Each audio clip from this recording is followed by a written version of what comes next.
The Office of the Insurance Commissioner's mission is to protect consumers and to look after a healthy insurance market. Climate risk threatens both.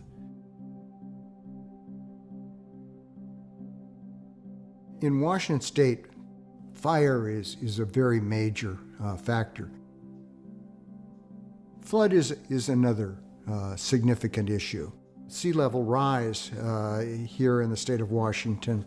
We're looking at the impact on our economy potentially. We're very reliant on hydropower. We've benefited as a state tremendously with hydropower. Is it going to be available in the same way in the future? We can expect more and more of these extreme events. We can expect to see it continually getting warmer. We'll expect to see much less mountain snowpack, much more frequent floods and droughts, and lots of impacts on our buildings, our roads, our highways and bridges, and lots of impacts on our communities. This is not an east side or a west side of the state issue. Wildfires are happening on the west of the Cascades, and flooding occurs on the east side of the Cascades. This affects all Washingtonians across the state. Big insurance companies already know that the risks are rising. Sea level is rising, risks of hurricane is rising, and as we see here on the West Coast, the risks of wildfires is rising. If the insurance companies perceive the risk to be very high to them, that they could have significant losses where they have written policies, they're not going to want to write as many or any policies in those areas. The insurance industry is involved with climate risk because property damage claims have been rising over the last 5 years. The cost to repair property from wind, from flooding, from storm surge, from wildfires has gone up and up and up. Once consumers, insurance policyholders, all of a sudden start to realize that they can no longer afford their policy, that a $500 policy has gone to $3,000 per year. All of a sudden, when that strikes home to them, they're going to start to say, I can't afford this any longer, and I'm going to look for another insurance company. But if all of the insurance companies are acting the same way, you don't have even choices at this point. Some companies have pulled out of markets. Other companies have raised their rates considerably higher. So at that point, you become very vulnerable. The insurance buying public wants to know that insurance is going to be available and affordable to them when they need it. And that's the role of the insurance regulator. We want to make sure that there's an active market out there, so there's competition among insurance companies, and we want to make sure not only that it's available, but it's affordable.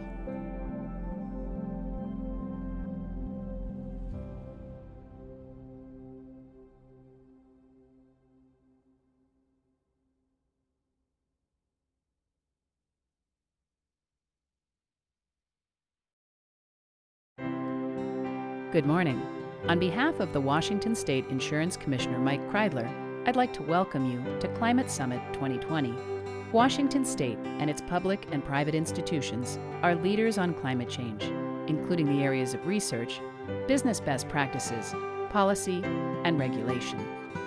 Today, during Climate Summit 2020, you'll have the opportunity to hear from our experts in these three key areas: climate change science, private sector best practices, and the insurance and climate change nexus. Our goal is to focus our discussions on what we can do to mitigate and adapt. I'm pleased to introduce our host, Commissioner Mike Kreidler. Commissioner Kreidler is the longest-serving insurance commissioner in the nation. He has led the National Association of Insurance Commissioners Climate Risk and Resilience Work Group since 2007 and led the charge for insurers to disclose how they're preparing for the potential risks associated with climate change. He joined the Paris Pledge for Action in 2015 and the United Nations Environment's Sustainable Insurance Forum in 2016 to bring international awareness to the issue of climate risk and insurance.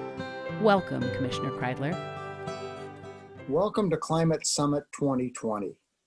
We have an outstanding lineup of speakers, and this is a group of individuals that you're not going to have an opportunity to see in one place and ask these kind of questions, nor is there going to be a frequent opportunity for you to have the kind of front row seat that you do right now with this kind of video presentation.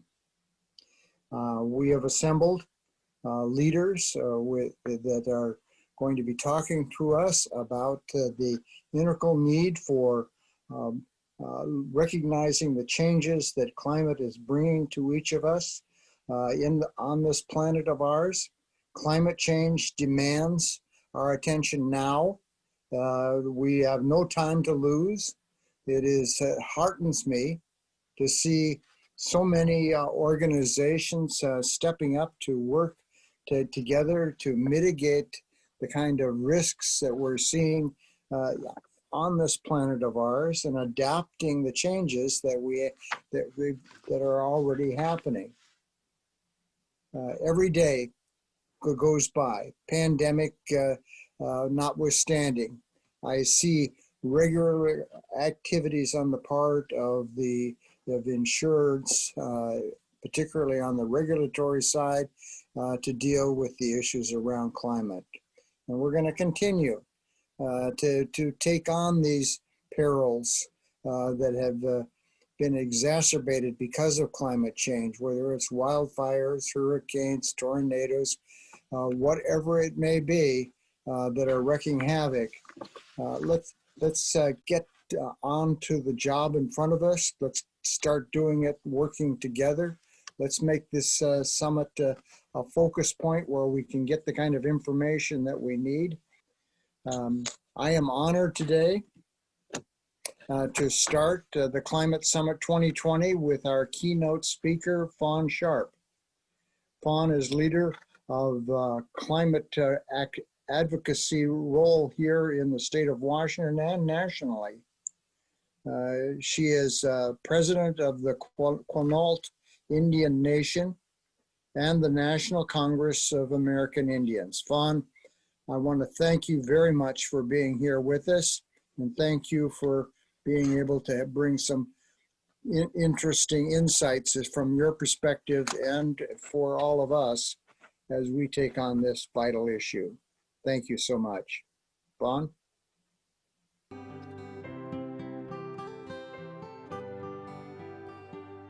Oh, Yohach. Anshak Hiwishka. Good morning. My name is Fawn Sharp. I serve as president of the Quinault Indian Nation and president of the National Congress of American Indians. I am so happy and honored to be invited to provide these remarks. Thank you so much for the invitation. Thank you for the partnership, and thank you for the leadership. On behalf of the Quinault Nation, I just want to also say that this is a time and a moment that we seriously and honorably are so happy that we can join the state of Washington anytime that we have an opportunity to chart a path and a new course of leadership to meet today's challenges, to rise above so much that's happening in this world, and join partners all throughout our region. It's truly an honor. So thank you. This means a lot to me. I've been telling folks a lot lately that we live in apocalyptic times. I've been saying that for over a decade now with regard to climate change. And those of us that have been working on climate change for years have long seen that this is an apocalyptic crisis. That's a slow-moving crisis. It's moving at glacial speed, but yet it's significantly profound and has a tremendous impact on the lives of everyday people, not only here in the Northwest, across the country, but globally. No one is immune from climate change. We are all deeply impacted by climate change. Some may not even realize it yet, but there is a glacial tsunami that is moving in our direction, and it's been moving for many years. And I would like to make this point that what we see on the surface in today's world, the wildfires that are burning even in this very moment across the West, with the hurricanes and the tornadoes and all of the impacts that we see, a global pandemic, All of these are simply symptoms of a much deeper imbalance. And that deeper imbalance didn't happen just this last year in 2020. It didn't happen a decade ago. It didn't happen a lifetime ago. It began centuries ago. In native tribes, tribal nations throughout here in the Northwest, across the country, and quite frankly, around the world, have long known that there's a day of reckoning, and a day of reckoning is coming. And we are at that point. Our generation is facing the most important and significant crisis that any generation has faced, because we are at that point where we are rapidly approaching a tipping point. And I know that with the work that's happening throughout here in the Pacific Northwest, with our tribal nations and our partners, we are going to seize this moment. There's no question that we are running out of time. I've long had a sense of urgency. I here at the Quinault Nation have seen the impacts of climate change firsthand. I got elected in 2006. I'm only the 9th president since the turn of the last century. And I've had an opportunity to sit with elders. I've had an opportunity to sit and talk with our fishermen who fished on the ocean and on our rivers throughout their lifetime. They've heard stories, they've had oral tradition about our fishing practices passed down generation after generation. And it is the elders and the generation of fishermen today that really drew me to this issue. I grew up here in the state of Washington during the height of the fishing wars, the bull era of the Pacific Northwest. And I knew as a young child the value of what our fishery has meant to not only our community, but tribal nations all across this region. The prized sockeye blueback salmon that returns to the mighty Quinault only comes to our area. In the 1950s and 60s, we had millions of sockeye return to the mighty Quinault River, millions. And we have a graph that shows over time how millions of sockeye just plummeted. The year I got elected, we only had 3,000. Last year, we only harvested 27 sockeye, and we've had to close our fisheries for 3 years in a row. So when fishermen talk to me about this crisis, I, of course, did what tribal nations always do when we're facing these type of crises. We reach out for best and new and emerging science to try to figure out what's going on, and we let science drive our public policy decisions. I am so very happy and proud of the work that our tribal fisheries staff have been able to do at the Northwest Indian Fish Commission and every tribal nation that has a fisheries department. And so they briefed me, and I learned about things like ocean acidification. I learned about the warming ocean temperatures, and they showed me a graph where with each decline of our fisheries from the 1950s to now, if you did an overlay of the warming ocean temperature, there was a direct alignment. So I knew and understood what ocean acidification meant, what warming temperatures meant. And I was also briefed that we have glaciers that feed the Quinault, 4 glaciers, and one of them has been rapidly receding. Well, I wanted to personally take a look at that glacier. So with our team, with our scientists and our photographers, we took a helicopter flight. As I came over the ridge to look at the Anderson Glacier, my heart nearly sank because I didn't see a glacier. I just saw what looked like a mud puddle on the side of a mountain, a large mud puddle. It was muddy, it was murky, there was no sheen, there was no glacier. And so to come face to face, to understand and recognize the impacts of climate change, to come right up to a mountain and expect to see a glacier and see nothing. And as I made the trip back, I can tell you this, the helicopter flight back was somber. We were all without words. There was, what can you say? But my thoughts went to those years during my childhood when I knew the value of what our prized sockeye meant to the Quinault people. I thought of the fight and everything that the leaders that have gone before me, the elders, all of those who have fought so hard to protect our salmon, everything that we've given, the expense of litigation, the expense of the fight, and to now see macro environmental impacts that are at the point of completely wiping out everything that we fought for, completely wiping out our identity, completely wiping out those things that mean so much to us culturally, for our ceremonies, for tribal journeys, for our weddings, for our funerals, all of those things that intertwine the prize sockeye blueback salmon to our community. And it's unthinkable and unconscionable that that's a possibility, that in our generation, we could be that generation that sees the last blueback salmon return to the mighty Quinault. It's unthinkable. And so I thought to myself, there is no way. I do not want another generation to pass where we continue to see this decline. We have to do something. We have to fight to protect our prize sockeye salmon. And so I began to engage in climate discussions back in 2006, and it was tough. It was very difficult. I remember being in meetings, whether it was a tribal meeting, a state meeting, or even a meeting with our trustee and our federal partners. I would raise the issue of climate change, the room would get quiet, and then somebody would change the subject. It was very difficult to directly engage and have any meaningful dialogue and discussion around climate change at that time. I just remember it seemed like it was such a large issue. There was still a great bit of denial that there's not a problem with climate change. So we went outside of the United States. In 2009, I began to work internationally. Probably 2007-8, I started working internationally. 2009, I went to the UN Conference of Parties, COP14. It was in Poznan, Poland. It was an exciting time. President Obama had just been elected, had not yet been sworn in. And so there was a great hope and sense of what is the United States going to do? Is the United States going to step up and begin to be an active and engaged partner on climate change? And so it was a time when we were able to really work with international partners.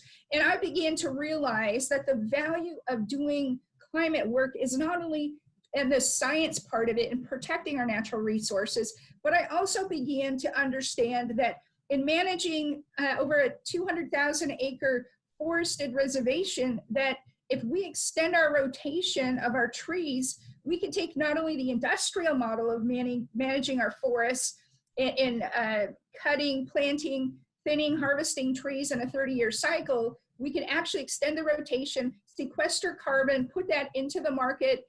And if we manufacture green certified wood, we can also have another revenue stream. So rather than just one revenue stream with an industrial model, we could have a pre-harvest revenue stream with carbon sequestration, and we could have the revenues that come with harvesting our trees, but then also we could produce green certified wood and have a post-harvest revenue stream. So I began to understand the value of creating a new economy, if you will. How can we take what was done in the past and apply new and emerging science and technology to further expand our economic diversity and bring about change? And so I started to look around. At the time, there were only 3 voluntary systems in the United States on carbon sequestration. There was a system in California, the Chicago Climate Exchange, and then there was one in New England. Well, the domestic market was only trading at $2 to $3 a metric ton at the time, and the international market was trading at $32 a metric ton. And I found out the reason domestic companies couldn't access those markets was because the US was not a signatory to the Kyoto Protocol. However, I was able to secure a legal opinion that, notwithstanding the fact the United States is not a signatory, that does not preclude a tribal nation from entering the international market on carbon sequestration. And so I managed to pull tribes together through the affiliated tribes of the Northwest Indians. We had a resolution supporting this type of approach to our economy. I had tribal nations here in the Pacific Northwest and a couple in Canada that my colleagues have been working with. And so the footprint that we put together was larger than some European countries. And so I went to Poznan, Poland to hopefully open up some dialogue and engagement with those outside of the United States, not only on climate policy, but the new exciting and emerging economic opportunities. And that was in my first term in office. And I remember being so excited about the prospects of doing what we can under a new presidency, a new chapter. And I had spent at that point about 10 years studying international human rights law. I was well aware of the work that was happening in the international community with regard to the rights of indigenous peoples. I had been active at that point in working on climate change for about 3 years. And so I was ready. I was ready to step out and truly engage in public policy and building a new economy at that time. Well, when I arrived, it was quite, I had mixed feelings because the welcoming and the reception from those who were there wanting to advance the U.S. position seemed to have a significant disconnect between what they had in terms of a vision and what the European and those who had been working on carbon sequestration had realized. And so there was a sense that cap and trade, as it was envisioned when they were initially putting together the market, wasn't realizing everything that those folks had envisioned. And the following year, subsequent years, there was a collapse in the market. And I did some research to see some of the market forces. I'm a lawyer by trade. I'm not an international global business person, but I began to find out and understand and realize that a number of factors played into that, in addition to some cyber hacking of certificates for cap and trade carbon sequestration. That's a whole nother story. But the point is, the following year when I came back, the market collapsed and cap and trade was not a viable option at that point. However, I didn't lose hope. I knew that at some point in the future, there is going to be sectors that are unimaginable. There are going to be things in the future that are going to take new and emerging science. And I happen to have some interesting conversations while I was in Poznan, Poland. I had some discussions with folks out of Dow Industries, for example, in Europe. And I explained to them, if you want to see a system from glacier to ocean where there's no development, I welcome you to the Quinault Nation, because you'll find that. You'll find economic and ecological conditions that you don't have to put together in a laboratory. You can come out and see it naturally. And so I was able to form those type of relationships. But in the end, I thought, I'm going to continue to do the public policy work that's important. I'm going to continue to hold out hope that science and the massive investments that the U.S. is making into technology and research is going to bring about sectors that we can't even think about at this moment in 2009. And so I began to understand that there's hope. And right now, in this current time, there are things I've been invited to work with Forterra on, working on things like cross-laminate timber, building multi-story buildings without steel and metal, but with cross-laminate timber that sequesters carbon. Those are the kind of things that I think are in the future. And there's a whole litany of other things that are new and emerging. Quinault Nation is having to relocate our village to higher ground because of sea level rise. And we are creating quite a diverse portfolio of things to do in our new village to become carbon neutral. In our new headquarters to the Quinault Nation, we're incorporating biomass, we are incorporating solar, we are incorporating cross-laminate timber. And if I had a chance at this point in 2020 to have a conversation with a leader that I was in 2006 and meeting with the elders, and for the first time hearing about the massive decline of our prized sockeye, and to face that mountain and to witness personally a glacier that was completely gone and disappearing off the face of the planet, and a young leader in an international engagement around new economies, around new and emerging science. If I had a chance to just have some time with that tribal leader, I would be telling that person, that leader back then, that there is going to be an apocalyptic coming together of your worst nightmare. You are going to be facing a global pandemic. You are going to be facing wildfires, mega fires, where they're not just once every 10 years or every 20 years. You are going to be witnessing 6 consecutive years of mega fires. You are going to be witnessing hurricanes and tornadoes that are going to just completely wipe out entire regions. up and down the eastern seaboard, in the Gulf of Mexico. You're going to see the entire West on fire, and you're going to see a global pandemic where everyone is going to be sheltered in place. Now, that would be a scary conversation. It's a scary reality that we live in. But I would also advise that leader to hold true to those values, to not become apathetic or don't succumb to fear and uncertainty and doubt. Do not go to that place. And in the midst of a time in an era where there's so much social, racial, and political unrest, where there's so much division, where we are facing multiple apocalyptic challenges all at once in the year 2020, there are some things that haven't changed.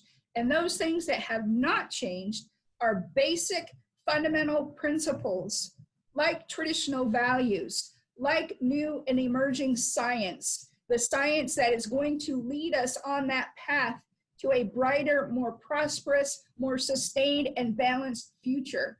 I firmly believe that that future awaits us. I firmly believe that these times have brought us together in a place and a moment where we can search deep within our hearts and our soul to find those things that we can embrace, those things that are ancient, that are timeless, that are real, that are meaningful, and that are proven to be successful in helping us get through these apocalyptic times. And there is no question in my mind that across sectors, and it doesn't matter what politics you come from, I know leaders in the Republican Party, I know leaders in the Democratic Party, I know leaders in the faith-based community, I know leaders in colleges and universities, I know business leaders, I know leaders who are working, who have traditionally been working on things that are very carbon intensive, and they are having board meetings on how can we shift and adjust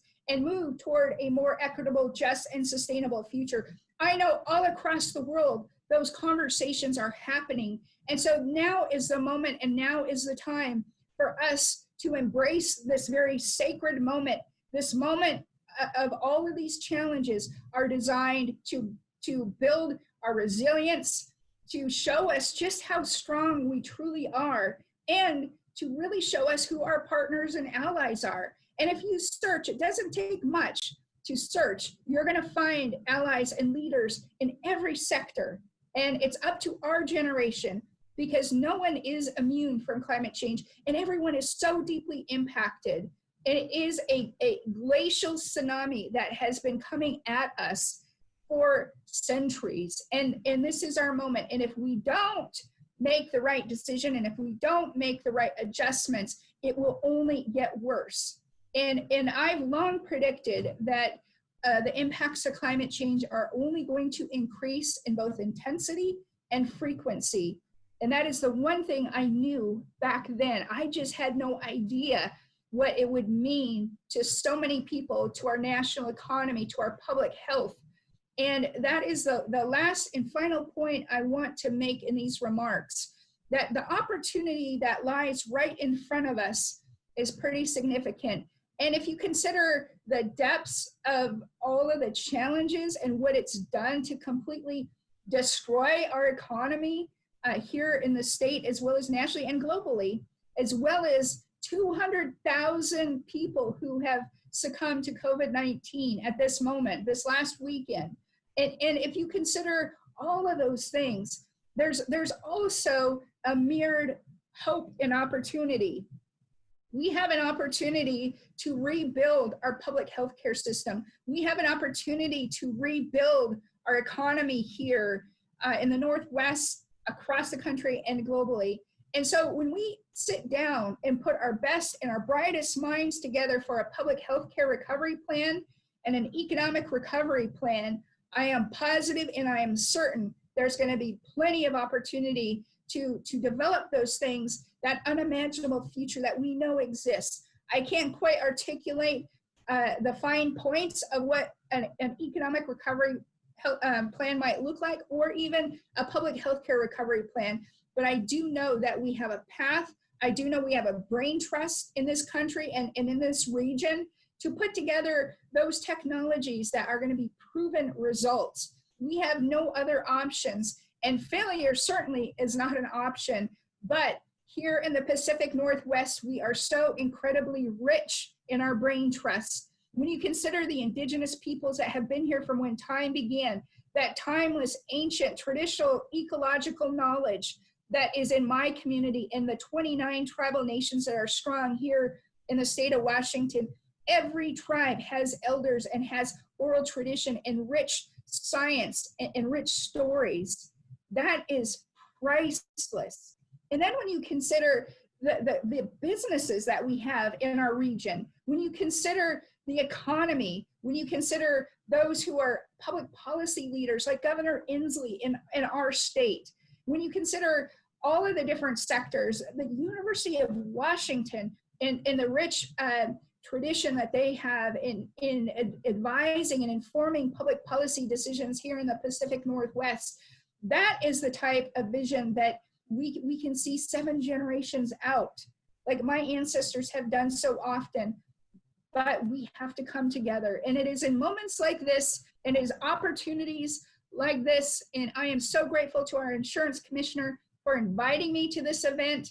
And I want to continue to put out invites to anyone and everyone who is willing to directly engage with the Quinault Nation, with the National Congress of American Indians, or other tribal nations here in the Pacific Northwest. We are doing some exciting things. There's some incredible opportunity and challenges, but together, I'm confident we are going to rise above this burning political, economic, and environmental storm, these apocalyptic challenges, to not only embrace them and become more resilient, but it is by design there to make us stronger. It is there by design to force us to search deep within our mind and within our spirit, so we can access all of the knowledge, all of the strength, all of the resolve to truly meet today's challenges. And I am confident we are going to do it. So, Siakwel, my hands are raised to you. Thank you, and best wishes for an exciting conference. Thank you, President Sharp. We're taking virtual questions in the chat area and on our LinkedIn event page posted in the comments section. Visit the page later to view answers, ask additional questions, and join in the discussion. Next in the Climate Change Science and Effect area, please welcome Dr. Amy Snover, Director of the Climate Impacts Group and University Director of the Northwest Climate Adaptation Science Center at the University of Washington. Dr. Snover will be speaking to us about Pacific Northwest climate change science. I am really happy to be here today to talk about Pacific Northwest climate change science, the impacts of climate change, and risks and vulnerabilities that our region will face. It's really important, I think, to get into these details of what science has to say about the local impacts of climate change, because it will really help us understand the importance of both stopping climate change and preparing for the consequences. I want to begin by telling you a little bit about the groups that I represent. So I'm from the University of Washington Climate Impacts Group. We have been working for 25 years to build climate resilience across the Northwest by advancing awareness of climate risks and enabling science-based action to manage those risks. We are also the host of the Northwest Climate Adaptation Science Center, which is a USGS university partnership that represents 6 universities across the Northwest. And we were established to help safeguard the natural and cultural resources of Idaho, Oregon, and Washington by producing relevant and accessible science on climate change impacts and adaptation actions for Northwest natural resource managers and policymakers. So both of these groups that I represent do the hard science to understand what the local impacts of climate change will be for the Northwest, and that's what I'm going to be talking about today. And we do that in a way that is designed to support resource managers, planners, policymakers, communities, and businesses in their efforts to prepare for these impacts. So today I want to try to answer 3 deceptively simple questions. I want to talk about where are we now with regards to climate change, where are we headed, and what are our choices about the future. So let's begin with a quick look at where we are now. So as I think most people realize, the climate has warmed. Global average temperatures have increased about 1 degree Celsius, almost 2 degrees Fahrenheit since pre-industrial times. And close to 100% of the warming since 1950 has been the result of human activity. More to the point, we see the consequences of that warming unfolding around us every day in our communities and in the news. Just this summer, we saw that the Greenland ice sheet has melted past the point of no return. We've seen 5 hurricanes in the Atlantic at once. We've seen fires ravage the West and the smoke traverse the US. And we see that 2020 is on track to be the first or second warmest year on record.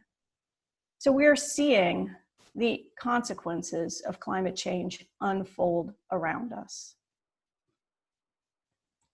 In the Northwest, our temperature has increased more than 2 degrees since the late 1800s. We have seen many local consequences of that warming as well. Our spring snowpack that we depend on for water, for farms, fish, and cities is declining.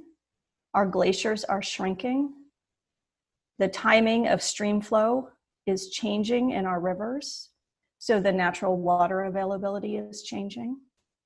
Sea level rise is affecting Washington's coast. It's rising at different rates around the coast, depending on vertical land movement in different places.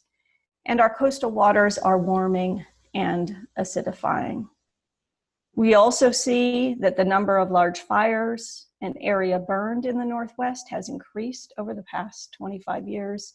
And across the Western US, fuels for those fires are drier, in part because of human-caused warming.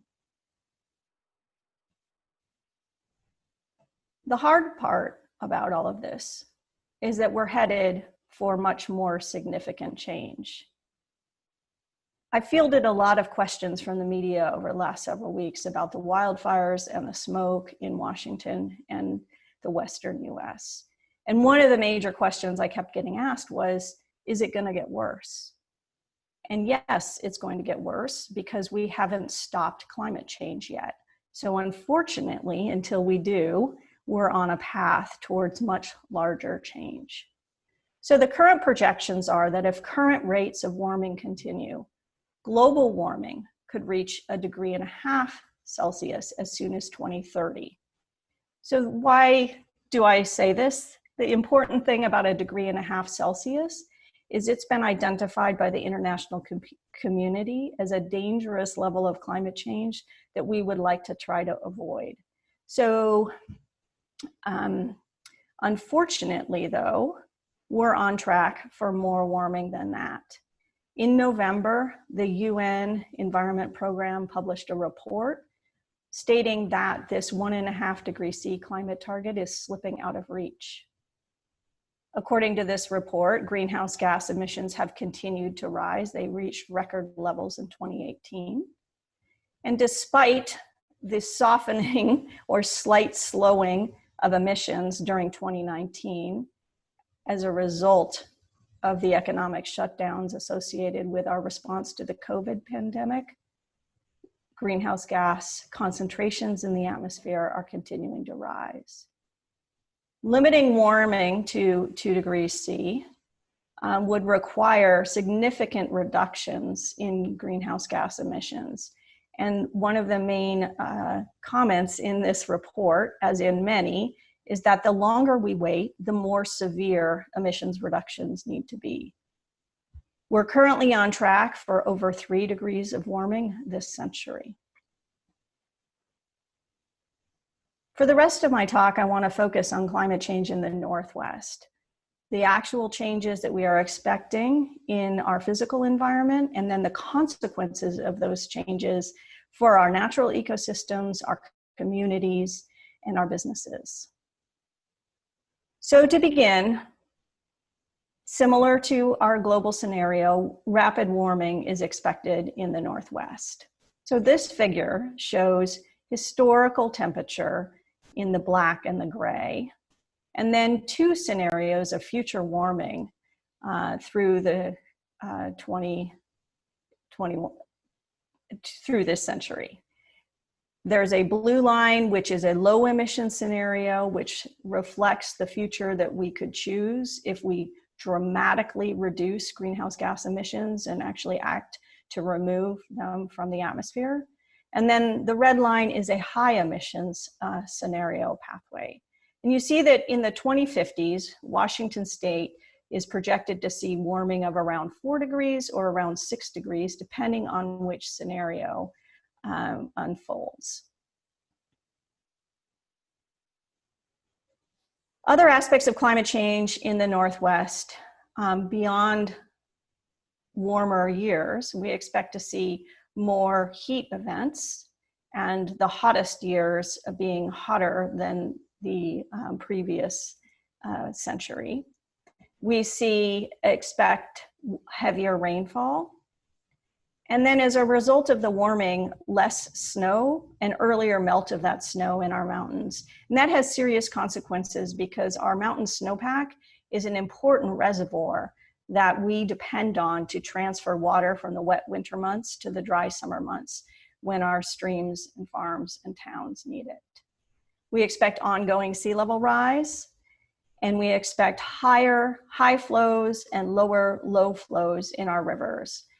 I'll talk a little bit more about that in a moment, but one of the shorthands around stream flow and water availability is that climate change is expected to bring us more water when we don't want it, so higher floods, and less water when we did want it, so lower low flows and increased drought conditions. On top of all this, we expect ongoing natural climate variability. So we're still gonna have hotter years and cooler years, and we're gonna still have wetter years and drier years, but all of this is going to be on top of and really amplifying the climate change signal. One of the consequences, as I mentioned, of these changes is increased flooding. And some of our projections show that the highest river flows in Puget Sound's 12 largest rivers are projected to increase 18 to 55% by the 2080s. In some basins, we already have flood control dams to protect our communities and roadways from these floods. In many cases, those will simply be insufficient to catch these higher flows. We expect to see the area burned by wildfire in Washington quadruple by the 2040s. And in general, we expect longer fire seasons, bigger fires throughout the West as a result of climate change. So I've just described two of the major pathways by which climate change will unfold in the region. One is through water availability and the timing and delivery of water.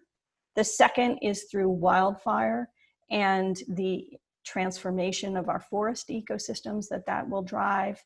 And then the third major driver of climate change in our region is sea level rise, which of course is accelerating.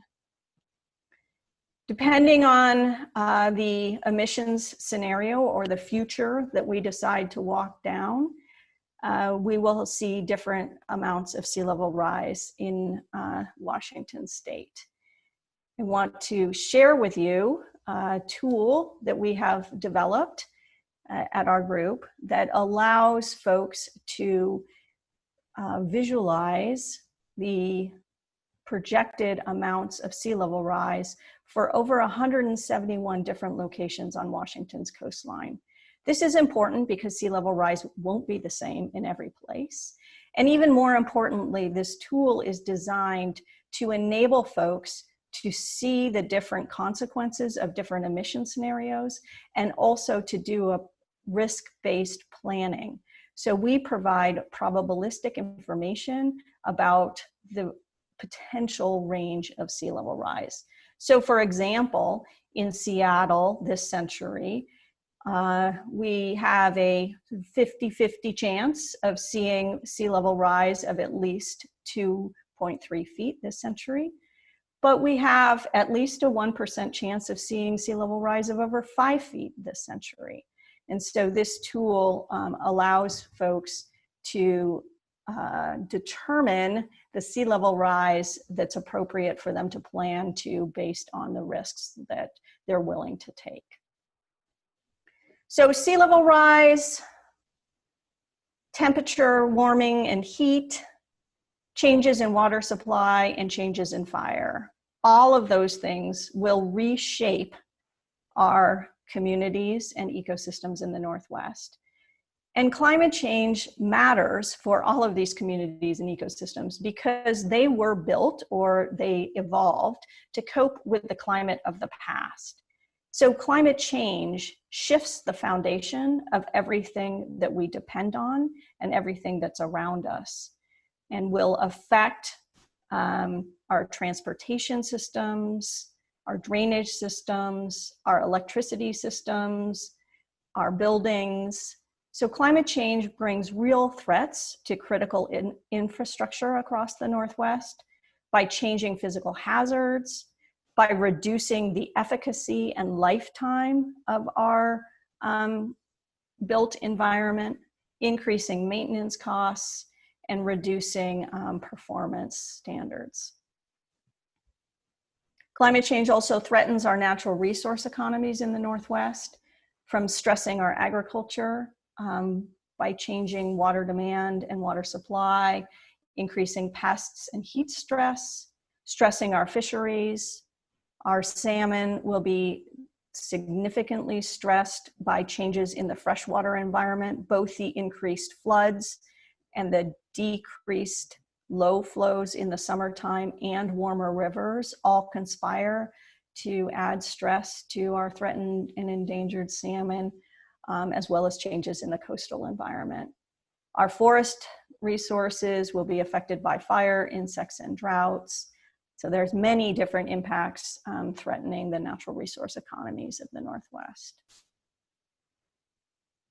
Climate change will endanger the well-being of a wide range of wildlife, fish, and plants that are intimately tied to tribal subsistence culture and to popular outdoor recreation activities.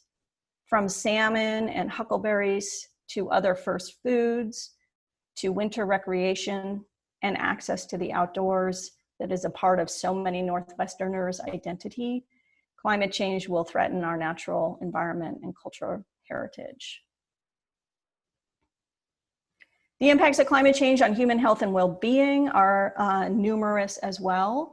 We'll be increasing heat stress, wildfire smoke exposure, increased physical hazards and diseases. And all of these impacts will affect frontline communities first and worst. The National Climate Assessment identified tribes and indigenous peoples, those dependent on natural resources for their livelihoods, and the economically disadvantaged as really important frontline communities that will be affected in a significant way by all of these impacts that I have just described. I want to talk a little bit about multiplying effects, because I think at the beginning I described climate change impacts on sort of individual aspects of our environment. And then I just described sort of how those effects might accumulate in important systems that we care about. But I want to give the example of climate change impacts on flooding to describe how we have to realize that these effects and their consequences won't happen one by one on their own. So when we think about climate change effects on sea level, on flooding in the Northwest, there are three important drivers of that. First of all, there's sea level rise for any place near the coast. But we also know that climate change will bring heavier precipitation, and the heaviest rainfall events are expected to get 22% heavier this century. In addition, the declining snowpack that I mentioned will also increase flood risk, because when it would have been snowing in the past, it will be raining in the future, causing more river flow, combining with heavier precipitation and combining with sea level rise to make much larger impacts.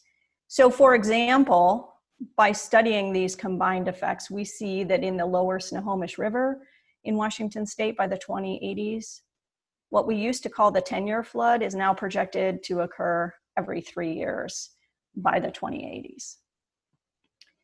So when we think about climate risks, we have to think about how they interact and overlap.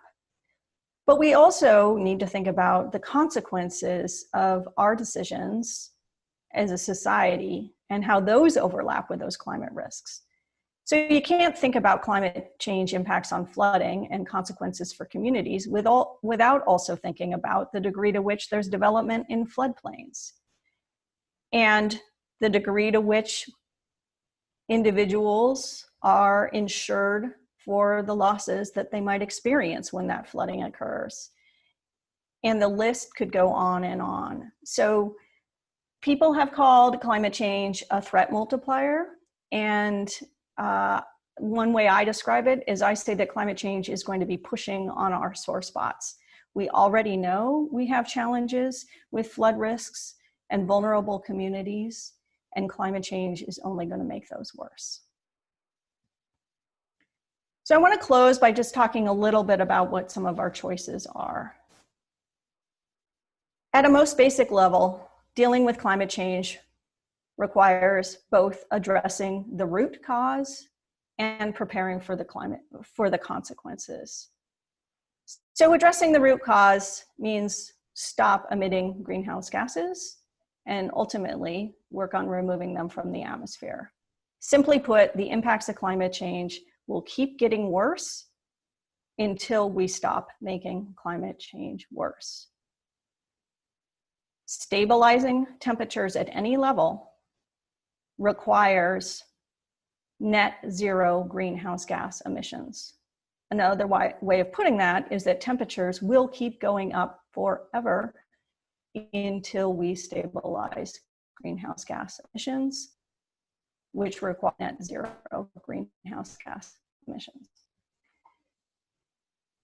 Our work on our team really focuses on helping communities and businesses prepare for the consequences of climate change that are now in motion. And that, when I look around after 25 years of working on this issue in the Northwest, at what's in hand and what's in store, I'm both hopeful and deeply concerned. I'm hopeful because we have a tremendous depth and breadth of scientific and practical knowledge about local risks and vulnerabilities. I showed you that sea level rise tool. I didn't show you the flood risk tool or the other tools and ways that we have delivered local data that can be used in assessing risks and preparing for climate change.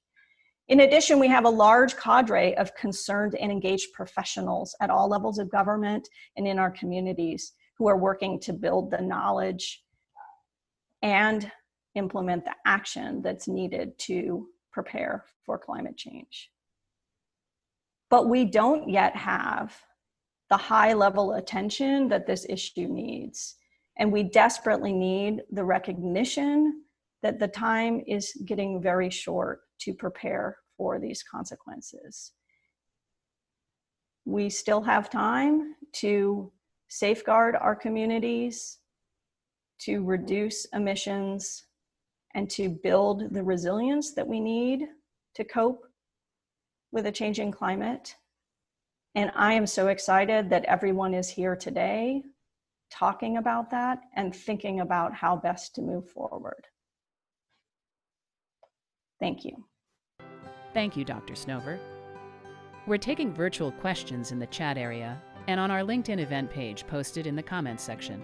Visit the page later to view answers, ask additional questions, and join in the discussion. Next in the Climate Change Science and Effect area, welcome Dr. Gary Gernhardt, Division Director of the Earth and Environmental System Sciences Division at the U.S. Department of Energy. Dr. Gernhardt will speak to us about national climate change science and the latest information on climate predictions.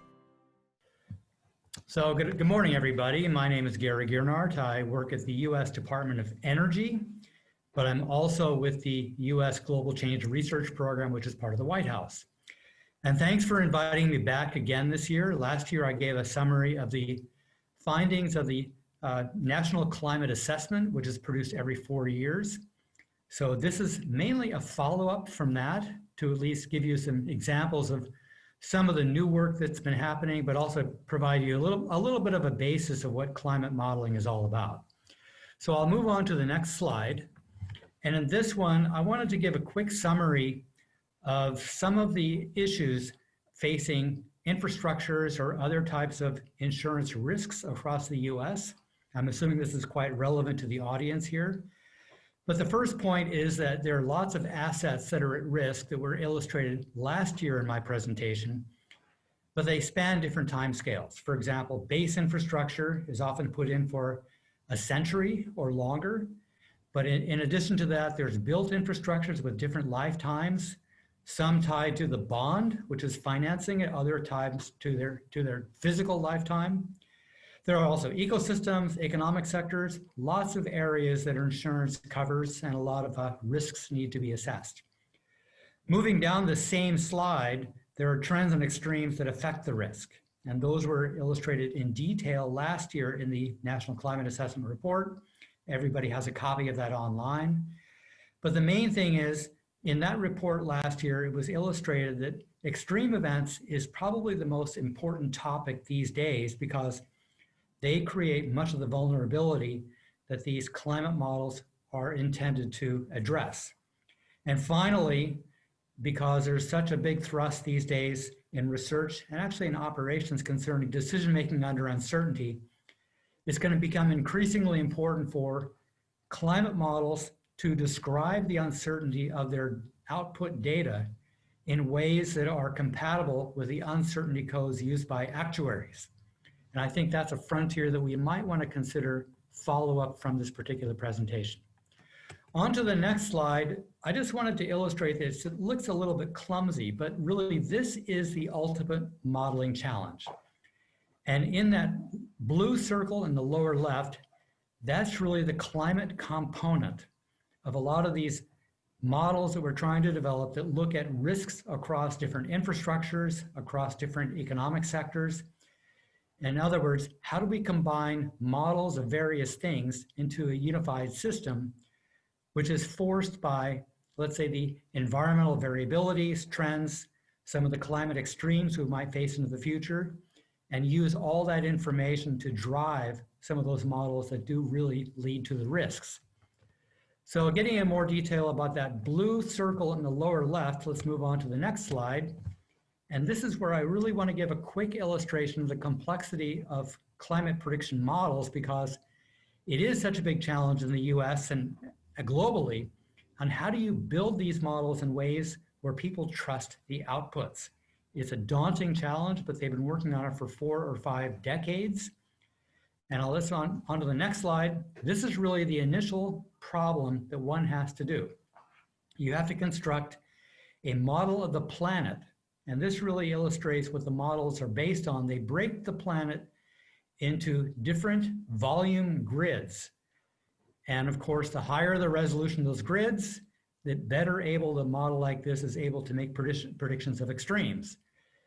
Going back several decades ago, these grids were no less than, say, 100 miles on a side, which really means you couldn't predict a hurricane very well.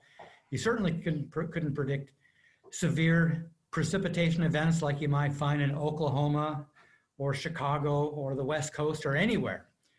But as these models move to higher and higher resolution, we're more able to address some of those extreme phenomena that we really need to get to in order to assess risks for infrastructures or economic sectors as we march into the future. On to the next slide. This really gives it kind of a timeline of where the science has been heading, especially since around the 1960s or 1970s. On the left-hand side here, we have really a coupling of the atmosphere and ocean. Those were the initial climate models. They often had 300-mile resolutions at best. They were very crude. They couldn't answer very good questions. But as we march across the top towards the right, we're getting to the 1980s, 90s, to 2000s, 2010s. And on the right-hand side, now we're into this era of 2020 and going forward, where these models are so complex that they're combining information across lots of sectors. It's not just the atmosphere and the ocean and the land surface, but we're also considering ice sheets such as Antarctica and Greenland, getting into very high resolution, looking at biogeochemistry. But we're also incorporating details of infrastructures, transport sectors, even where power plants are located, what the vulnerabilities might be, and how all of these can be affected by trends or extremes in the climate as it evolves over these lifetimes. And in general, the lifetimes are focusing on, let's say, seasonal out to multi-decadal or up to a century into the future. On the lower right is some of the new stuff called machine learning, which many of you have probably heard about, but that's being incorporated into today's models, and they're becoming more sophisticated. And the real opportunity for machine learning is to reduce the uncertainties of the outputs from these models so that they can be trusted in terms of where the data can be assimilated into, let's say, risk models for various types of built infrastructures or other stuff. On to the next slide, it really illustrates the problem for prediction models, especially where I come from in the climate community. And this shows some of the El Nino patterns and what their impacts are across the planet. In other words, if there's an El Nino, which is an anomalous warm field in the Pacific Ocean, that has an automatic impact on precipitation patterns in the US, across the world, but also temperature patterns, and oftentimes droughts are linked to El Ninos in some crazy ways that we need to figure out as scientists so that we can make predictions of this. But what's been new in the past, let's say 5 to 10 years, and to the next slide, we can see that weather and climate patterns are influenced by not just El Nino, but all sorts of other, what they call modes of variability. And this gives a list of some of those. The Pacific Decadal Oscillation is a very popular topic if you're in the fisheries industries in Washington State, Oregon, or even California. If you're on the East Coast, people might worry more about the North Atlantic Oscillation. It has a different time scale, but it does affect the weather patterns here in the US. And then as you get to the Arctic, there's a new one which people are studying in depth, and that's the quasi-biennial oscillation, or the QBO. And that's been a focus of research during the past, especially 2 years, to figure out why variabilities in the tropics can affect sea ice in the Arctic. And as that happens, one has to imagine there's a domino effect on how the Arctic affects the rest of the US and elsewhere. It's complex because all of these modes of variability, like El Nino or the Pacific Decadal Oscillation, they start to interact on long time scales. And we as climate modelers need to figure out how to represent those interactions, because if you don't, the projections going out multi-decades might be off, and you might question the representation of some of these extremes in future climate states if we don't get this right. On to the next slide, it illustrates why this is so important to, let's say, an actuary or to the insurance industry, and that is that these extreme events are happening all the time. These are photos only during the past couple of years, but they happen into the future. We had wildfires this year across the West. We had extreme heat across the West. We also had, even in Oklahoma, northern Texas, heat index approaching 125. So these are big events which we need to deal with, because trends have been the popular topic of most climate models over the decades. But you can see from this slide that people really care about the extremes. And the big question for us is, are these frequencies of occurrence of extremes really going to change into the future? And are they going to become more severe in ways that we need to predict for you guys as customers of what we do? The next slide looks at something which is near and dear to my heart, because I'm in Department of Energy, and that is there's a connection between water infrastructures and energy infrastructures. In other words, hydropower in the West is based upon the connections between water and energy. And this idealized figure, which I stole from a report in 2016, kind of shows all those interdependencies. But this is an interdependence over the course of a year. It's an average. But during a drought, a lot of these lines disappear. It stresses the system. In other words, hydropower could go away. It puts stress on the rest of the system. Blackouts can occur, as what we experience is rolling blackouts, say in California this year. But we need to understand all of these because as you assess risks of infrastructures, we need to better understand even how blackouts in the future are likely to affect the stability of all these infrastructures and affect the costs that states may incur. On to the next slide. I wanted to illustrate here that we need these models to represent the interdependencies of not just the atmosphere or the ocean, but sea level rise is becoming increasingly important. That was a big topic in the National Climate Assessment that I talked about last year to this same group. This slide is from a report which was produced by Department of Energy about 2 years ago. But the main point from here is that a big fraction of the US population and a very large fraction of counties across the US that host lots of infrastructures are going to be threatened by sea level rise over the next century. So there's been concerted effort across the scientific community to get better estimates of sea level rise. In the report produced by the National Climate Assessment, there was quite a big range of sea level rise projections, but we're starting to narrow those down into ways that we didn't really imagine. Some of the new results I show on this next slide, actually in the slide after this, but this really summarizes how one predicts sea level rise because it's a combination of warming oceans which expand with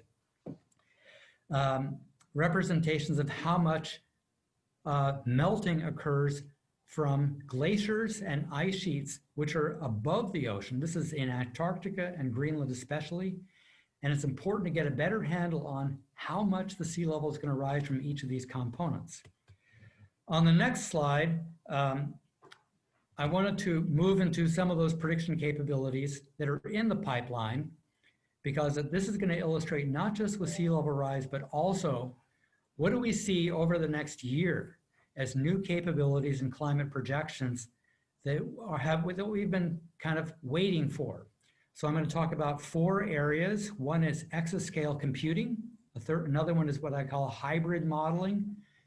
A third is downscaling. And a fourth is what we call multiple ensembles by using trusted models. And I'll have one slide for each of these 4 new capabilities that we envision coming out over the next couple of years. And I'll try to get into a little bit more detail in the time I have allotted. The next slide is about hybrid modeling. This started with an effort at Caltech about a year and a half ago. And the Department of Energy is considering combining traditional physics plus machine learning as a new kind of framework for climate projections. The big challenge here is that most of the climate models that are moving to higher resolution are facing the dilemma that the uncertainty of the projections tends to increase as the models become more complex with higher resolution. And they're becoming more complex because the higher resolution demands more terms are kept back in the equations. They become more chaotic in some ways, and constraining that chaos is one challenge to reduce the uncertainty to levels where people will use the output. But hybrid modeling is probably the best approach that scientists think is possible. It's a combination of applied mathematics, computer science, and climate simulations. But it's also a way to move these models, not just at 50-mile or 30-mile resolution, but now we're approaching resolutions of, say, 2 to 5 miles on a grid size. And with that kind of resolution, we can resolve infrastructures along coastlines, we can resolve estuaries, lots of things which were unimaginable even 5 years ago. And I would say that DOE, where I work, is going to be launching an effort over this next year to at least plan for a new hybrid modeling possibility. On to the next slide is exascale computing. There are several agencies within Washington, D.C. who are coordinating their investments in some of these massive computers. And just for illustration, the National Weather Service typically uses a 5 to 10 petaflop computer for most of its computing. And what we're talking about now is a 1,000 petaflop computer. And this is going to be required to move these models into much finer resolution with information to at least constrain the uncertainty so that we can get really fine details of the kinds of extremes that people want to do risk analysis. So we're envisioning with exascale computing that by 2023, we're going to be at 3-kilometer resolution, or about 1.5 miles or 2 miles over the globe. And this will be providing at least some really accurate information in your backyard, you could say, in small towns across the US, at the Great Lakes, coastal regions where the boundaries are really creating problems in most of the models today. So the challenge here is to at least build these capabilities, port these codes to the machines with the next generation software. And we expect to do that within DOE in a couple of years, but we're soon seeing National Science Foundation, NASA, and NOAA doing something similar within a few years after that. The next slide is probably the more near-term benefit to your community, and that is that there are capabilities now, what I call downscaling with machine learning, where you can look at extreme weather at 3 to 4 kilometer. So we're on the order of 2-mile resolution, but it's not global. It's more regional down to the US scales. And there is, I put at the bottom of the slide in a bullet, say there's an example of a capability at Argonne National Lab. There's a guy named Kota Marty who does have a capability now at about 4-kilometer resolution, and he's using it to support some sectors that you're closely affiliated with. But the idea here is that you use a coarse grid Earth system model and you run nested models with that and you combine them. The next steps are with machine learning to get the uncertainties down. And this is probably the near-term capability if we're going to be running actionable risk analyses, at least on scales up to the size of the US. Once we get out to global scales where you want to combine all the information of the US, Europe, China, South America, Africa, elsewhere, then you need to wait a couple of years for these exascale machines to provide the really high resolutions that combine all of that together. But at least for now, you should be aware that there are these capabilities to at least apply to US-centric questions, just using downscaling techniques that already exist today. And reach out to me afterwards if you want some more detail. This next slide is getting back to the question of sea level rise. And the challenge here within the modeling community is that if you run one model with one ensemble, in other words, just running it once, you may not get the same answer as you could get if you ran it twice or 3 times with slightly perturbed initial conditions. And what we need to do, and this is a consensus in the community, is to run any given model up to 50 times or 100 times, and you analyze the statistics of the probabilistic distribution of patterns and extremes that march out, not just a season or a year or a decade, but out to a century. And you combine it with similar types of models that do similar things and run lots of ensembles, and you collect all of these ensembles, stochastically analyze them, and produce a PDF, a probability density function of all of these model outputs to come up with a more rational approach. And there's been a lot of work in the statistics community demonstrating that this does reduce uncertainty when you take these different approaches and integrate them. And this slide illustrates that they've just done that. A paper was just produced a few months ago, led by Los Alamos National Lab, but with a number of participating institutions across the planet. And they've come up with a consensus estimate that the mean sea level rise in 2100 is more likely going to be around 25 inches. There's a margin of error, so it could be plus or minus 5 or so, but it's not going to be this huge spread of 1 foot sea level rise versus 6 feet of sea level rise, which you've seen in the literature over the years, but the scientific community is trying to constrain the range of this uncertainty of sea level rise just for practical value to stakeholders like you. In other words, we're going to see a roughly 2-foot sea level rise with a margin of error by 2100 compared to today. And that might be a good starting point to at least incorporate this type of information into your investments or decisions going forward. And again, reach out to me because we're trying to improve the estimates of lots of these climate outputs so that they become more valuable and relevant to the kind of questions you're dealing with. On to the next slide, and this is one of my last slides, and that is that we do have a coordination mechanism in Washington, D.C. across the agencies. We do this through an annual event called the Climate Modeling Summit. It's organized through the White House at the U.S. Global Change Research Program.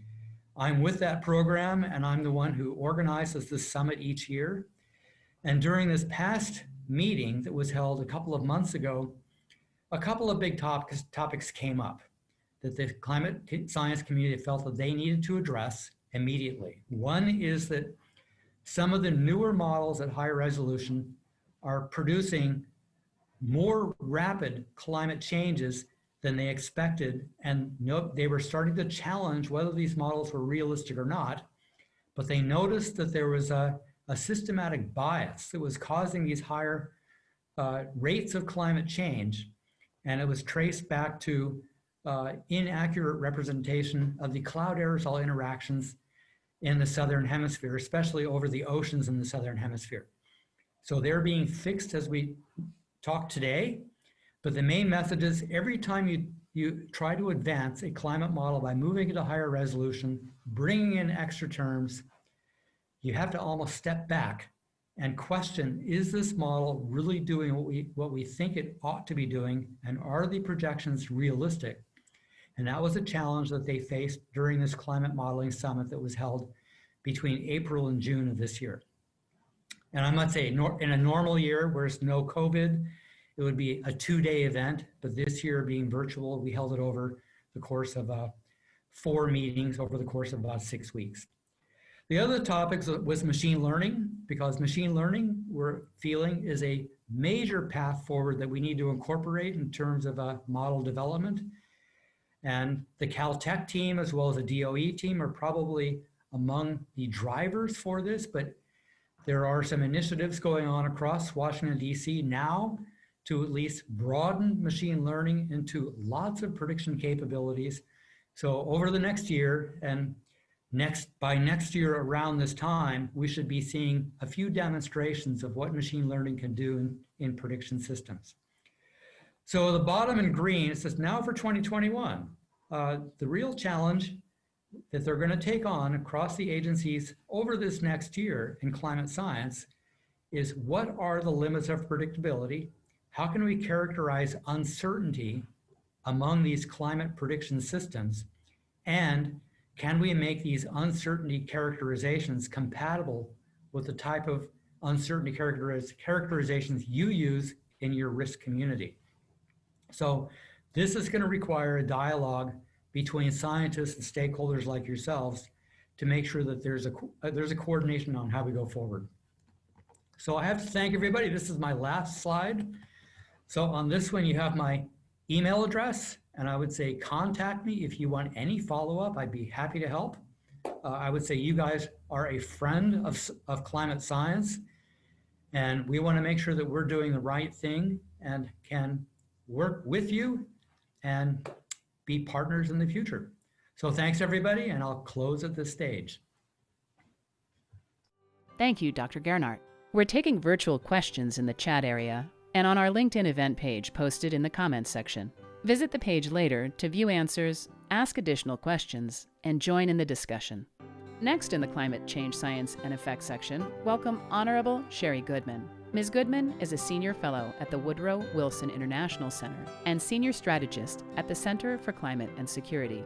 Ms. Goodman will speak to us today about climate and security in the age of global disruption.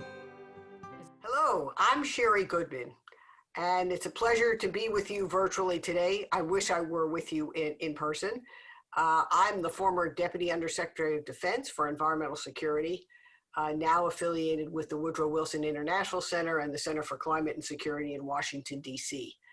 So today I'm going to tell you the story about climate change and national security in an age of global disruption, which we all live in today. And I'm going to start by sharing some of my own personal journey on this own second slide about the convergence of national security and climate security. And my personal journey to connect it to your geographic location is early in my career, I served on the Senate Armed Services Committee staff as the first female professional staff member. And during that period in the 1980s, we were still operating nuclear reactors to make nuclear materials, including out at Hanford, Washington, and at the Idaho National Engineering Lab in Idaho. These are places I visited many times in the 1980s, first to see how the reactors and the processing facilities were working, and later to see how we were cleaning things up. And that's essentially been my journey in my career as a national security professional who started out in the nuclear weapons field and made the transition, as I sometimes say, from weapons to waste.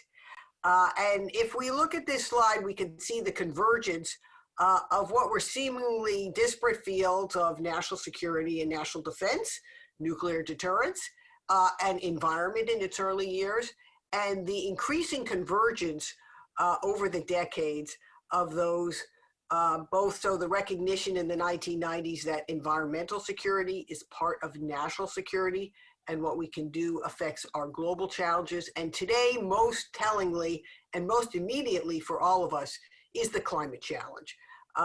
And so that takes me to the next slide on climate and national security, where 13 years ago now, in 2007, I organized a group of retired senior military leaders, 3 and 4 stars, who'd served around the globe as combatant commanders or chiefs of staff in the Army and the other services, to form a military advisory board to address the national security implications of climate change. Many of them were skeptical when we started. They said, "Sherry, why are you bringing into this? We're war fighters, we're not tree huggers." And I said, well, let's just take a journey together. Let's take an educational journey. And we spent a year learning from the world's leading climate scientists, both in the US and in England at the time. And we produced a report, what became a landmark study, which was released in 2007, on the national security implications of climate change as a threat multiplier. That phrase has stuck. We created that. I coined that phrase in 2007. It's now been widely used by many. And our military advisory board has produced numerous studies and led to a whole field of climate and security. So what are the threat multipliers? On the next slide, you can see that they are, of course, heat, the rising temperatures that we face around the planet, drought, extended drought in many places that is changing agricultural cycles, leading to water stress and water insecurity. I don't need to tell you in the Northwest about the fires. You experience that almost every day, but it's become an increasingly regular climate calamity, if you will.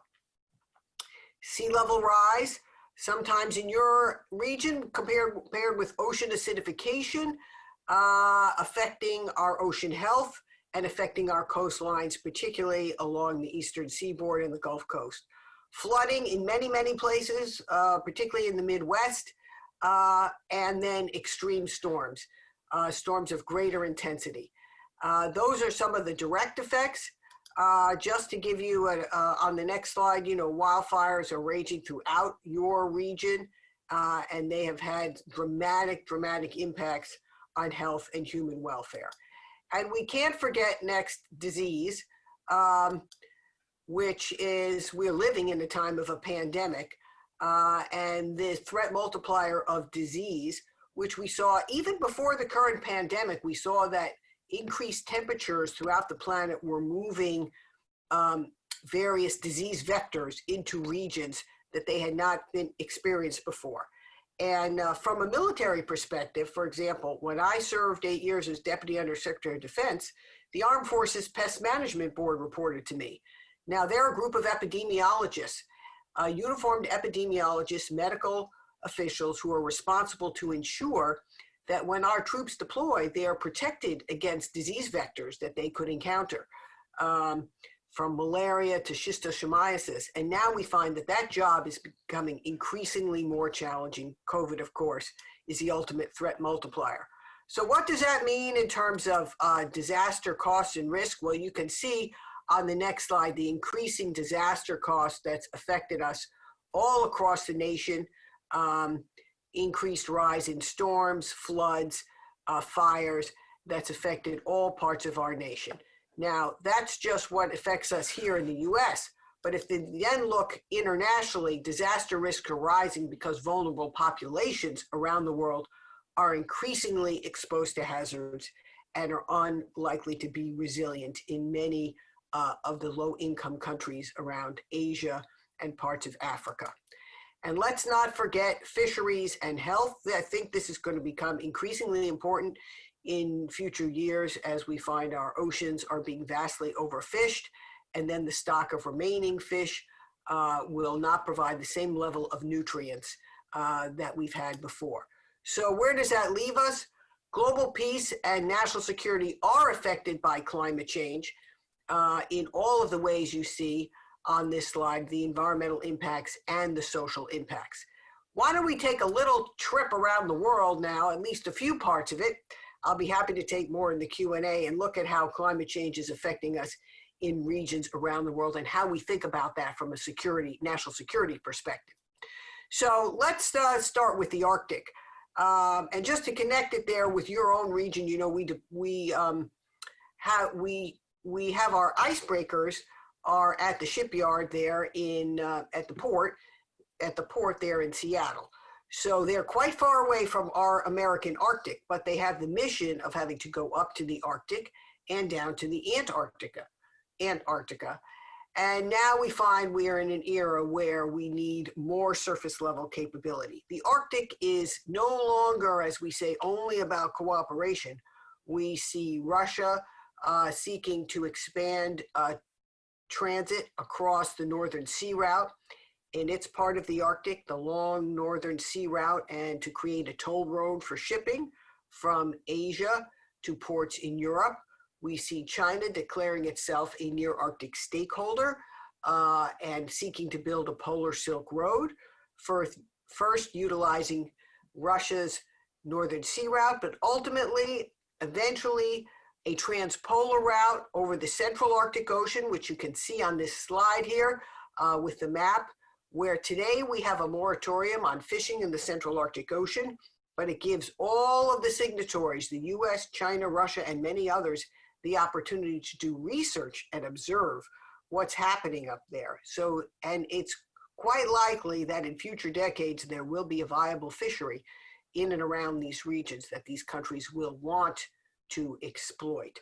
So we have only 2 icebreakers left in our fleet right now. One had a fire, the USS Healy, aboard earlier this summer and had to cancel part of its mission. So we have somewhat of an icebreaker gap today. We are trying to rebuild that icebreaker capability and other capability we need to operate in the Arctic. It's not only about icebreakers, it's also about communications. We need to get better connectivity up in the high Arctic where we haven't had it. We need infrastructure. We don't have a deep water port. That's why our icebreakers are in Seattle right now. Sometimes people say, well, what keeps you up at night, Sherry, about concerns as we see increased potential competition for geostrategic competition in the Arctic occurring because of climate change? Well, I'll tell you what sometimes worries me is the potential for an accident. We know that Russia is building up its nuclear capabilities in the Arctic. It has over 40 icebreakers, about more than 10 of them are nuclear powered. It has a floating nuclear power plant. We also know that Russia doesn't have the best nuclear safety record. If you think back to Chernobyl or the sinking of the cursed submarine, in which many sailors' lives were lost, and there have been incidents in recent years as well.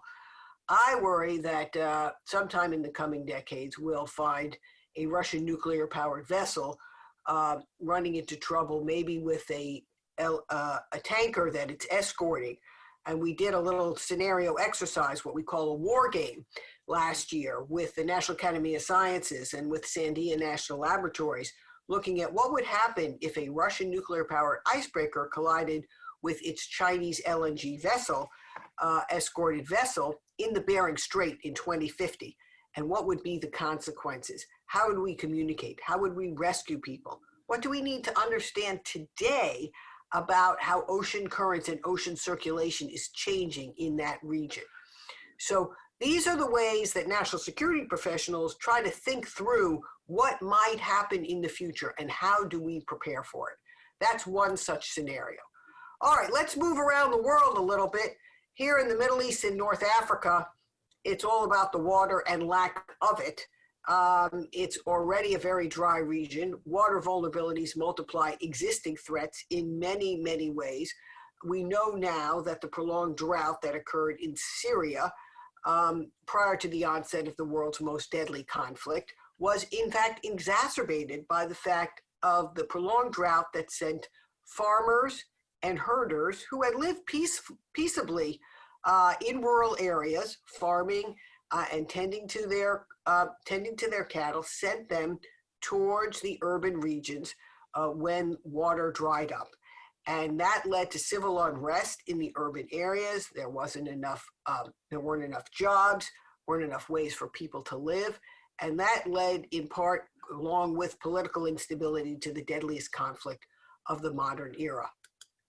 And if we see now, just take one little zoom in here in Iraq, we see that there's not enough fresh water and we have saltwater intrusion into many of the major water sources. This is occurring throughout the world, many coastal areas. Egypt, for example, also very vulnerable to saltwater intrusion in its Mediterranean areas, where it's also been highly dependent on water and agricultural resources from the Nile, which Ethiopia is creating a grand Renaissance dam. So there are many, many challenges in water basins around the world. Okay, let's talk a little bit about now how this affects our national security and our military forces at home, what kind of foresight we have, and our responsibility to prepare. Well, if we go back in history and think of D-Day in 1944, and it's just an example that weather has always been fundamental to our military operations. We planned that D-Day operation was very much dependent on when conditions, air and sea and weather conditions, would be right for such an invasion.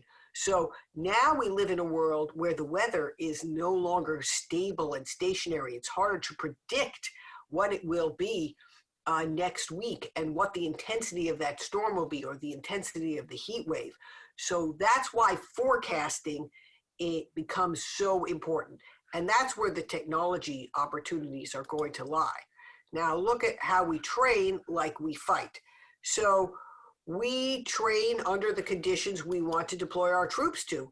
And now as the Middle East, parts of Asia, even parts of our own Southwest experience extreme heat days. We call those black flag days, when our troops can't safely train beyond a certain limited period of time when temperatures and humidity are above 90 degrees Fahrenheit.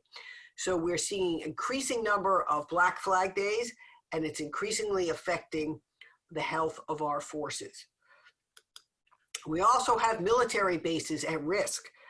This is just a snapshot of those in your region. There are many military bases, many subject to flooding, some subject to flooding and drought, and many also subject to the wildfires. And you can see Washington State here, the flood risk throughout the region.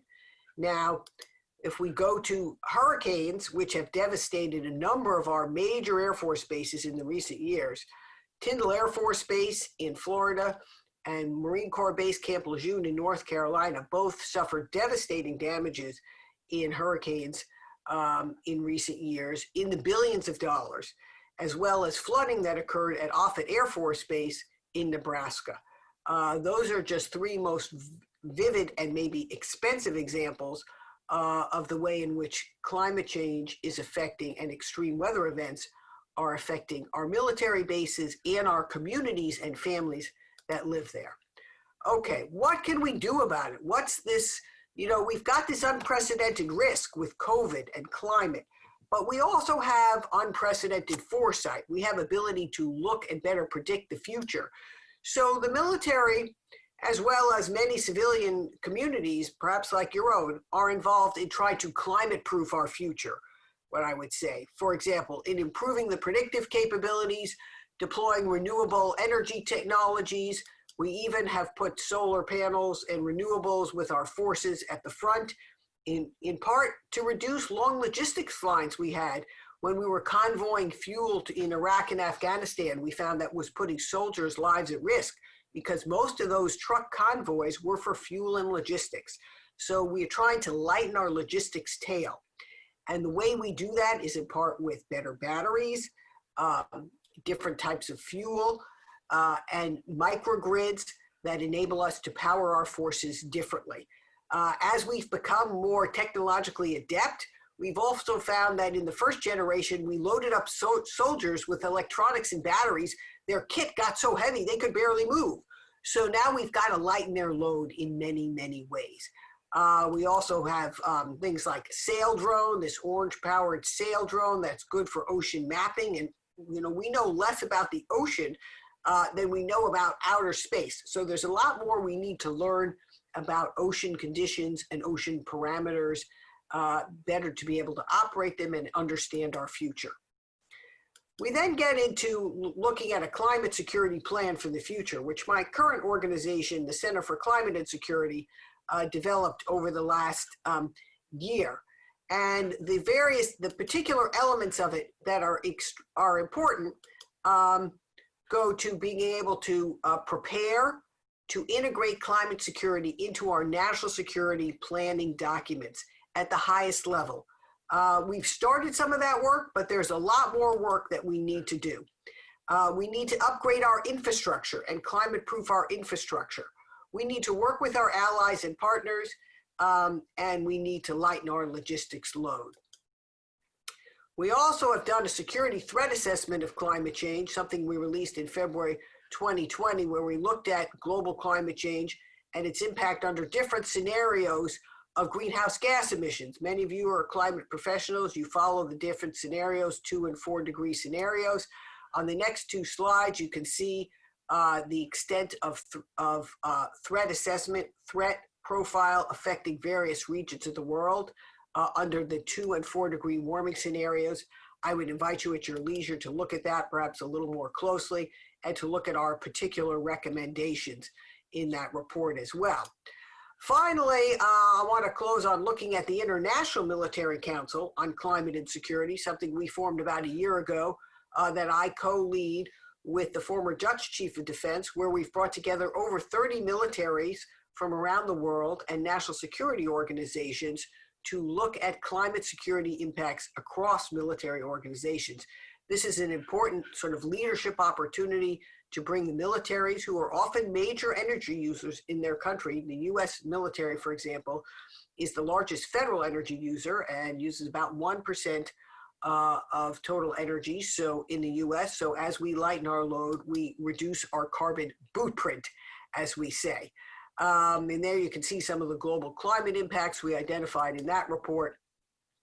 And what we say is that climate change threatens the backbone of America's global power.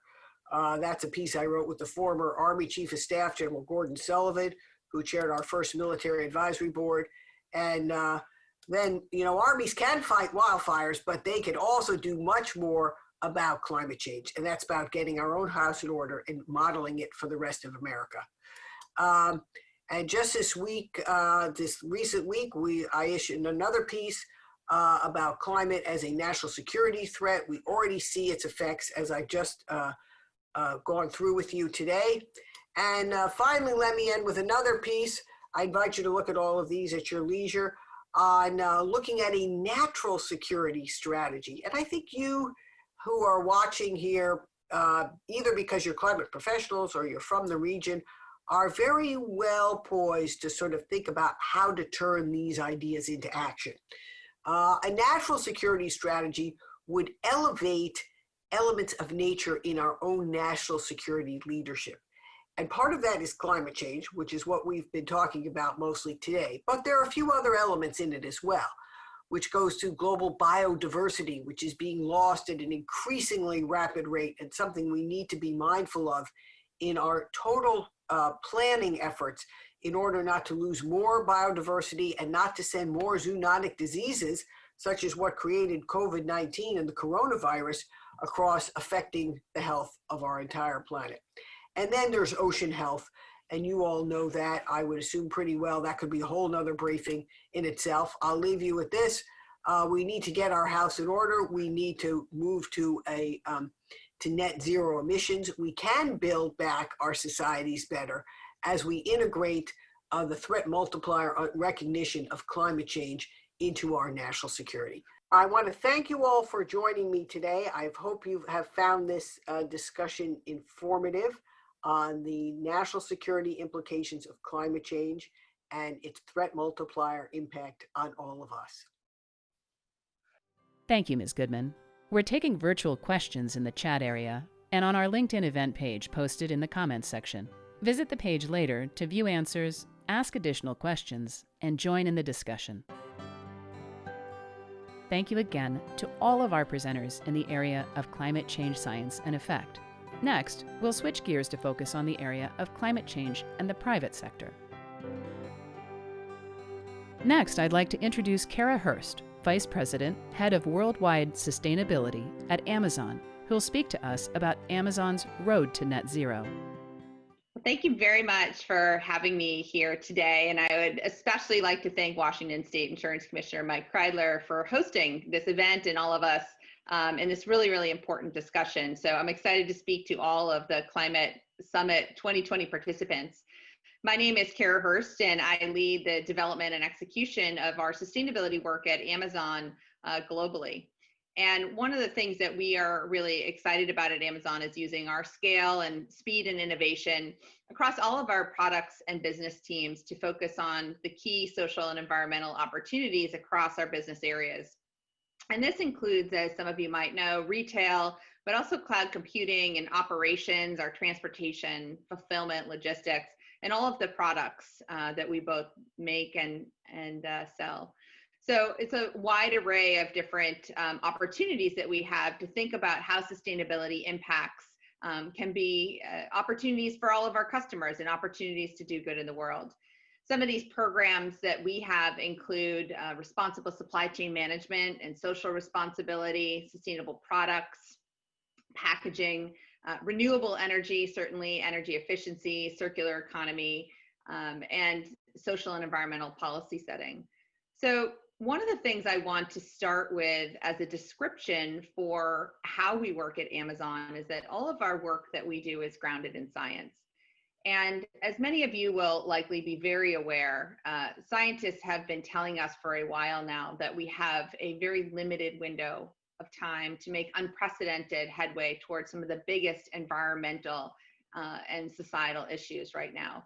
We want to stay below 1.5 degrees Celsius of global temperature rise by 2050. But as we're seeing in the science and the reporting, the impacts of climate change are coming faster than anticipated and in more devastating ways. So in order to work backwards from that goal here at Amazon, we're designing and implementing initiatives that help us drive our path to net zero on an accelerated pace, really over the next 2 decades. So we know the world needs to curb carbon emissions by at least half by 2030 and then achieve neutrality by 2050. And we rely on this kind of stability in the world, both for the health of the communities where we live and work and operate, but also to operate our company successfully. And our performance is certainly exposed to many of these climate disruptive events. Disruptive climate events continue to have an impact on our operations. And we know if we can move faster and go across our teams, our geographies, and our programs, we really can look at our supply chains and our value chains, our partners throughout this entire way to start tackling the toughest challenges. So we developed and executed the Climate Pledge, which is a very exciting way for us to really catalyze action in this area. And we've been watching very closely the evolution of the information that was disseminated from the scientific community, as well as obviously the impacts of all of this climate change on our planet. And the Climate Pledge was born out of discussions with our senior leadership, who were presented with information and obviously reading and consuming information themselves about both what was happening on the planet, but also our carbon footprint. And this challenged us to move faster and commit to addressing the climate crisis with this kind of urgency. So about a year ago, in September 2019, we co-founded and launched and became the first signatory to the Climate Pledge. And the Climate Pledge has a goal of reaching net zero carbon by 2040. This is a decade ahead of what was stipulated in the Paris Agreement. And we have a great partner in the Climate Pledge. That's Global Optimism, which was co-founded by Tom Karnak and Christiana Figueres, who is the former UN climate chief, also known as the architect of that global climate treaty, the Paris Agreement. So Christiana saw this opportunity, even though she had worked on the Paris Agreement, to say, yes, we need to go faster. We need to accelerate pace. So joining with this team, we're building a pledge community, and we're building it as a place for companies to come and work together on this kind of ambitious action to achieve net zero carbon emissions no later than 2040. Again, 10 years earlier that was stipulated in the original Paris Agreement. So one of the things we know about using our size and our scale for good is that we can't do this alone. We need to collaborate with others. We need to have partnership in every way. And the Climate Pledge needs all companies of any size to join us in this rally and to fight against climate change, to help slow it and get us back on track. And the Climate Pledge community that we're building gives signatories who sign up for that goal of being net zero carbon by 2040 an opportunity to pool intelligence, to really share know-how and access to new technologies, solutions to help the planet, along with their business, operational imperatives. So we learn across multiple different industries. We have conversations about what are the challenges? How are you looking at this? What kind of data are you collecting? What are you seeing? How can we go faster? What organizations are good to rely on? And we really share a lot of that knowledge as we build this level of ambition. So we're very proud that we already have 11 organizations that have announced they signed the Climate Pledge. So including Amazon, we have Best Buy, Infosys, McKinsey, Mercedes-Benz, Oakview Group, Real Betis, which is a fun football club out of Sevilla, Reckitt Benckiser, Schneider Electric, Siemens, Verizon. So we have an incredible group of companies across multiple different industries. They're an impressive group, signaling really the importance that we know there needs to be a rapid growth in the demand for decarbonizing products and services and technologies, and a way to come together and send that very strong signal from all of our different industries. So companies that sign on to the Climate Pledge with us agree to 3 principal areas of action. The first is, of course, measuring and reporting greenhouse gas emissions on a regular basis. There are many different mechanisms to do this, and we can point companies to all of the different credible mechanisms to do it, but it is important that we measure year on year how we're doing and what progress we're making. The second is really about those very real business changes. So implementing decarbonization strategies through the business that are in line with the Paris Agreement, that are bringing down our carbon footprints, renewable energy, energy efficiency, things like material changes, and other carbon elimination strategies. So making that real change within your own business environment, critically important. Lastly, we know that natural climate solutions will continue to play a very important part of helping us to meet the climate crisis where we're at right now on our planet. So investing in these solutions around reforestation, afforestation, wetlands, peatlands, but doing it in a way which amplifies the credibility of those types of solutions. So we want them to be real and permanent, socially beneficial, and we want them to be measurable. So we think that these natural climate solutions are absolutely a way that we're going to tackle climate change on the planet. And for companies that can't zero out all of their emissions, that have already done all of those really important decarbonizing strategies, this is another way to get to zero. I talked a little bit about partnerships and the importance of collaboration. And I want to highlight some of the partners right now that we have coming in with us on this path to rapid decarbonization. And the first is Race to Zero. It's a global campaign to rally leadership support from businesses, but also from cities and investors and other regions that are looking for a healthy and resilient zero carbon recovery from the moment that we're in right now, and preventing future threats, creating decent jobs, finding that economic recovery that is really green, and unlocking inclusive and sustainable growth. So we're with the Race to Zero all the way up to COP26, and really excited about all of the different partners that they bring in to diversify how we're looking at this.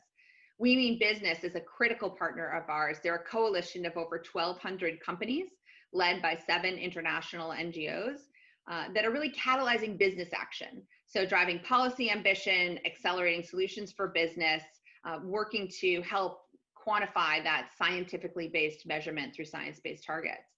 And TED Countdown is another great example. Many of you will be familiar with TED Talks and the TED Network, and spreading that message of really credible information that everyone on the planet, individuals, can use to really think about your own impact. And TED Countdown is building on that platform and saying it's a global initiative to really champion and accelerate future solutions to the climate crisis, turning these ideas into action. So with TED, the goal is to build a better future by eliminating greenhouse gas emissions in half by 2030 in this kind of race to zero.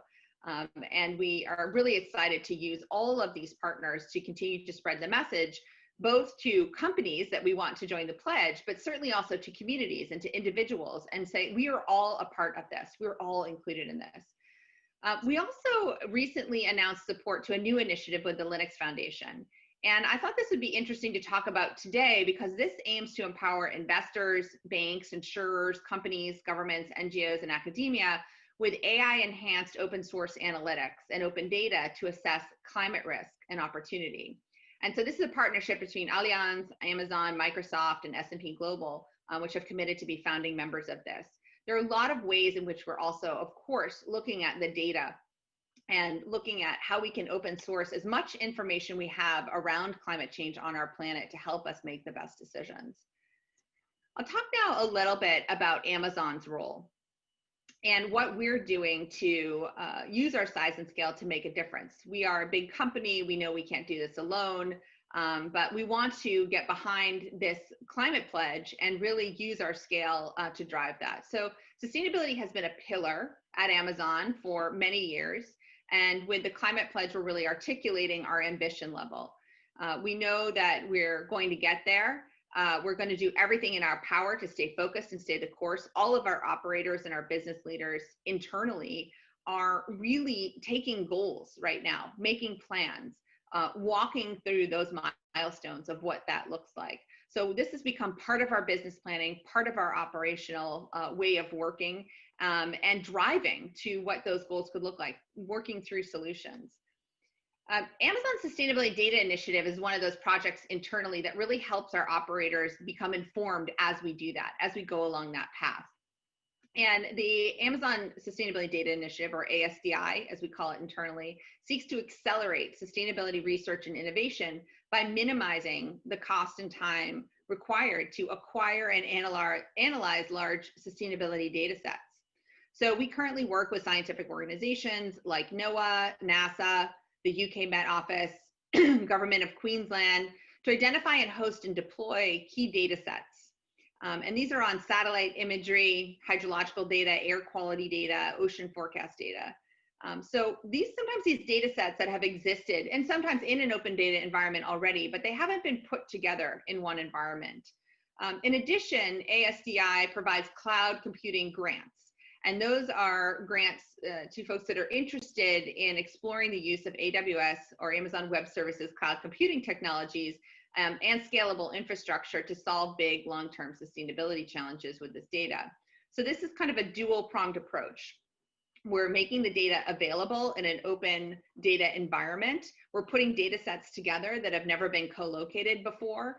And this approach allows sustainability researchers to analyze massive amounts of data in mere minutes. So things that used to take weeks and months to potentially to upload, to analyze, to go through, the time scale now has been dramatically reduced.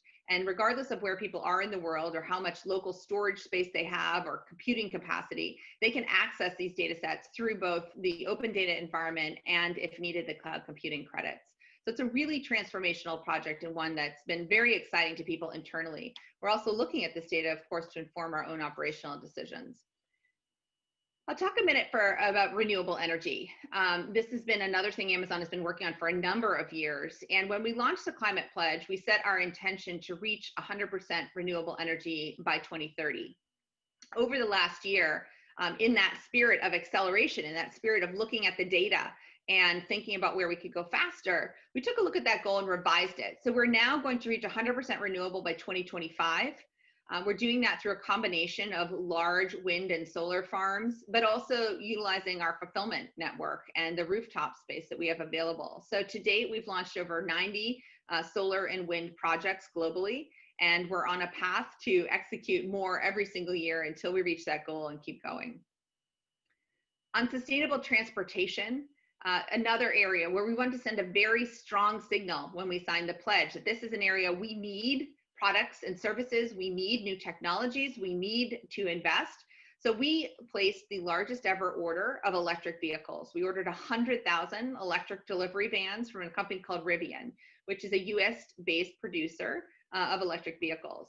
And we aim to have 10,000 of these vans on the road as early as 2022, and we'll have all 100,000 on the road by 2030. We work with multiple OEMs. So in addition to Rivian and other OEMs that we work with, we're incredibly proud that Mercedes-Benz has come in and signed the Climate Pledge and are deploying, at Amazon, we're ordering and deploying 1,800 electric vehicles in Europe in partnership with Mercedes-Benz. So this is great for the environment, but the promise and the signals that we're sending that these are the ways that we're going to transform what products and services are needed are very strong. We're sending signals to the marketplace to start inventing. We'll start investing in these developing new technologies that large global companies need to transition to this low carbon economy. Sustainable packaging, another area where we've invested heavily and made tremendous progress already in cutting our own packaging waste. So starting at the source. More than a decade ago, we started a program called Frustration-Free Packaging, which is really a part of our customer obsession. So packaging that's easy for customers to open, no clamshells, no twist ties, 100% recyclable, and you can get to the product right away. And so building on that customer obsession and that experience about customers want to receive the item that they ordered quickly. They want to receive it undamaged, and they want to receive it with minimal packaging. So we encourage manufacturers to build their products in packaging that's easy to open. And it has, the other thing is we don't have to put an Amazon box over it. There's no need for additional shipping materials. So since 2008, these types of programs, frustration-free packaging and ship to known container, have saved more than 900,000 tons of packaging material. And we've avoided over 1.6 billion boxes. So we've taken out 25% of the waste in our packaging since 2015, and we'll keep going. These are big numbers when we can reduce that kind of waste and really get to the source. We also launched, in the same vein of customer obsession, we launched a program most recently called Climate Pledge Friendly. And this is a really exciting one that we've been working on for a while. It helps make it easier for our customers to discover and shop for more sustainable products on Amazon. So customers right now in the United States can shop more than 25,000 products that are certified Climate Pledge Friendly in our program, across grocery, household, fashion, beauty, personal electronics. And we're going to add more category certifications along the way and hope to expand those products every day. So as part of this program, we looked across and said we are going to invest in these external certifications to partner with us and highlight what they're doing and highlight these products. But we also announced one of our own, Compact by Design, which is a new innovative certification that encourages brands to design products that can reduce carbon emissions through increased efficiency and better packaging. So we've had it externally validated, it continues to run on our site, and we really saw this as another gap in sort of that space We want this to be a very rigorous and, again, scientifically driven program where we come together and think about what can we do to enable this to be easy for customers? How can we highlight that information that we know that they want to have? We also knew that these technologies that are developing need big investment. And so the climate crisis needs us to show up and support these early stage decarbonizing technologies. So we launched a Climate Pledge Fund, and we announced this in June of 2020. This is to support the development of sustainable and decarbonizing technologies and services that enable both Amazon, but all companies really, to meet the goals set by the Climate Pledge. And so this is a dedicated investment program. We put initially $2 billion in funding, and we're investing in visionary companies really of all stages who have these products and solutions to help facilitate. These are products that can cross transportation and logistics, energy generation, storage, sustainable agriculture, regenerative ag, circular economy, materials, wide array. And we announced our first set of investments this month. So we're well on our way to continue to deploy those funds and accelerate these great products. On the Right Now Climate Fund, we launched this last year in September. We are partnering with the Nature Conservancy, and we created a $100 million global fund that really brings natural climate solutions to scale. And again, enhances and invests in the credibility of a marketplace of solutions that is about bringing forward the most credible types of projects. We will consider these projects across our planet, and we have this commitment to continue to restore our forests, our wetlands, our peatlands, and these types of carbon sinks that are critical to us meeting the climate crisis. Working with the Nature Conservancy, of course, it has a proven track record and is also science-led to use that best science that will drive conservation and to identify these types of solutions. We've made 2 investments so far, one in the United States and one in Germany, and we'll have more to come there as well. So with all these types of investments and our big goals, we know that some of our work is starting to pay off. And one of the things that we've done a lot of research in as well is the impact of online shopping. And we're making these significant investments to drive our carbon footprint to zero. We know that shopping online is already inherently more carbon efficient than going to the store. So we wanted to also drive this further, research it, and we had our sustainability scientists who have spent several years developing our models and tools and metrics to measure our carbon footprint and develop this carbon system of record internally. And our analysis through all of this found that shopping online consistently generates less carbon than driving to a store. In fact, a single delivery van trip can take approximately 100 round-trip car journeys off the road on average. And our scientists developed this model to compare the carbon intensity of ordering groceries online versus driving to your nearest store, utilizing the information we have from our own online store versus our own branded physical stores and supermarkets. So we know that across all average basket sizes, online grocery deliveries generate a 43% lower carbon emissions per item compared to shopping in stores, and smaller basket sizes generate even greater carbon savings. Cloud computing is another area where, in addition to what I spoke about with the Amazon Sustainability Data Initiative, we know that Amazon Web Services is also inherently more efficient and has a lower carbon footprint than the traditional in-house data center. We commissioned some work on this as well. A study by the firm 451 Research found that AWS's infrastructure is 3.6 times more energy efficient than the median US enterprise data center. And so along with renewable energy and all of our work to decarbonize, these factors really enable AWS to do the same tasks as traditional data centers with an 88% lower carbon footprint. And we're going to make AWS 100% carbon free through continued investments in renewable energy and business changes. For a growing business like ours, one of the other ways that we really look at our own impact is through our carbon intensity metric.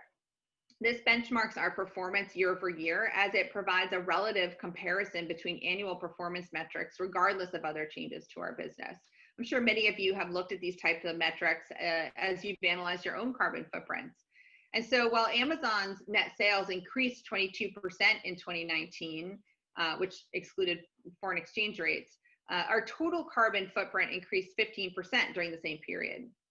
And it's still early. We made the Climate Pledge a year ago. We've been working on these initiatives and to transform our business for a number of years now. But our 2019 carbon intensity metric, the first time we really looked at this year on year, was 122.8 grams of carbon CO2 per GMS, which was down 5% year on year from 2018.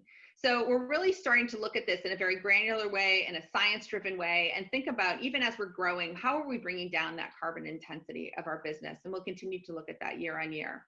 So I hope that these specific examples and some of what we're doing both internally at Amazon, but also within our pledge community, provided you with a good picture of how we look at these issues, how we're investing broadly and globally in all of these decarbonizing services and technologies, and really, most importantly, how we want to share this intent to partner with others. The Climate Pledge is an incredibly amazing and inspiring group to be a part of. We want everybody to join this party. We invite you all to learn more, and we're very happy to share more about how we're bringing this together and really driving this within Amazon. So happy to take your questions, and thank you again for having us and allowing this opportunity to share with you today. Thanks.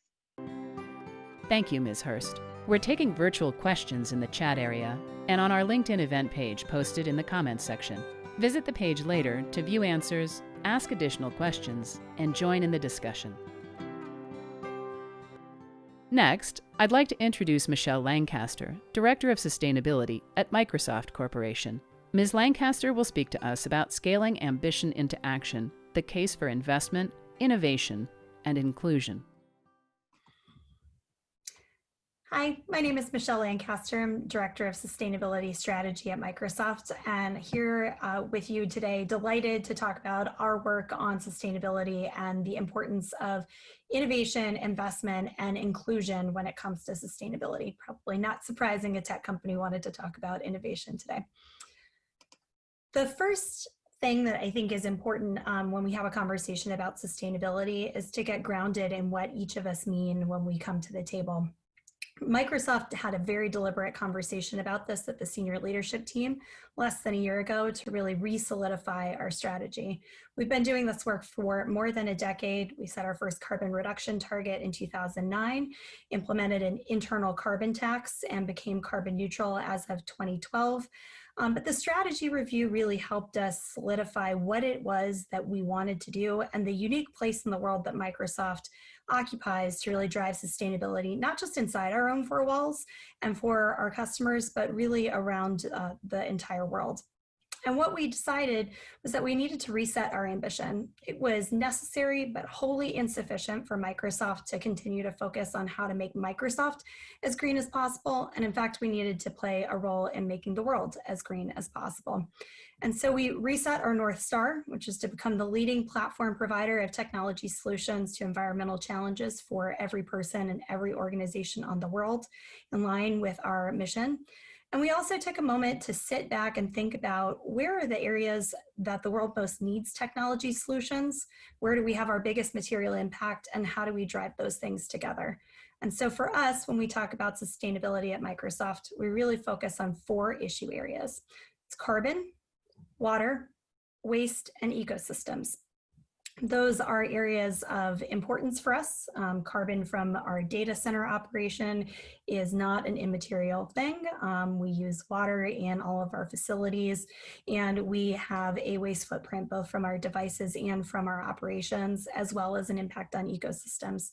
We're really excited, though, about the opportunity to deploy our technology and what we've learned inside Microsoft over the past decade to really drive better change and more accelerated change across the rest of the world.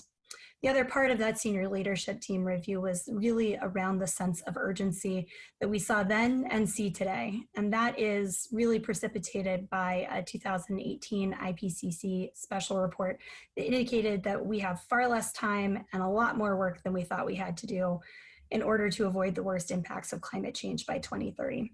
And that's why we also formalized our strategy to think not just about our operations, but to dedicate ourselves equally to building the best products with the lowest impact, accelerating our customers' work on their own journey, accelerating the use of policy and regulatory frameworks to improve the floor and the ceiling for environmental efforts, and then really put our employees at the center of all of this work. They are the first people to tell us that we need to do more, and they're the ones that are doing all of this work. Since we set that strategy, I'm proud to say that we've actually set our 2013 ambitions across all 4 of those areas. That has put us on a path to operate as a carbon negative, water positive, zero waste company that's also building a planetary computer. That's a lot, so I'll unpack it just briefly. We went from carbon neutral to carbon negative with an intent to reach that by 2030. We also committed to remove all of our historical emissions by 2050. It's a pretty big change for us. We are looking across all of what's known as scopes of greenhouse gas emissions. So our operational footprint from our data centers and electricity in what are known as scopes 1 and 2, but also the entirety of our supply chain and the energy consumption driven by our products like Xbox and Surface devices, as well as the end of life of all of those materials. That's a pretty big commitment, somewhere around the order of about 16 million metric tons of carbon that we have to reduce, replace, or remove by 2030, but we're committed to that work and we think it's what the world needs. And certainly, as we said when we announced it, those that can do more should do more, which is why we were committed to that removal of all of our historical emissions.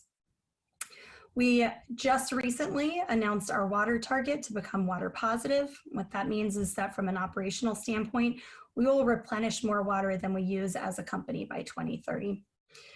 When it comes to waste, we've already been on a path in our operations. Our commitment expanded that to all of the work that Microsoft does to become a zero waste company and increasingly centers circular economy principles within how we make, manage, manufacture, and distribute devices.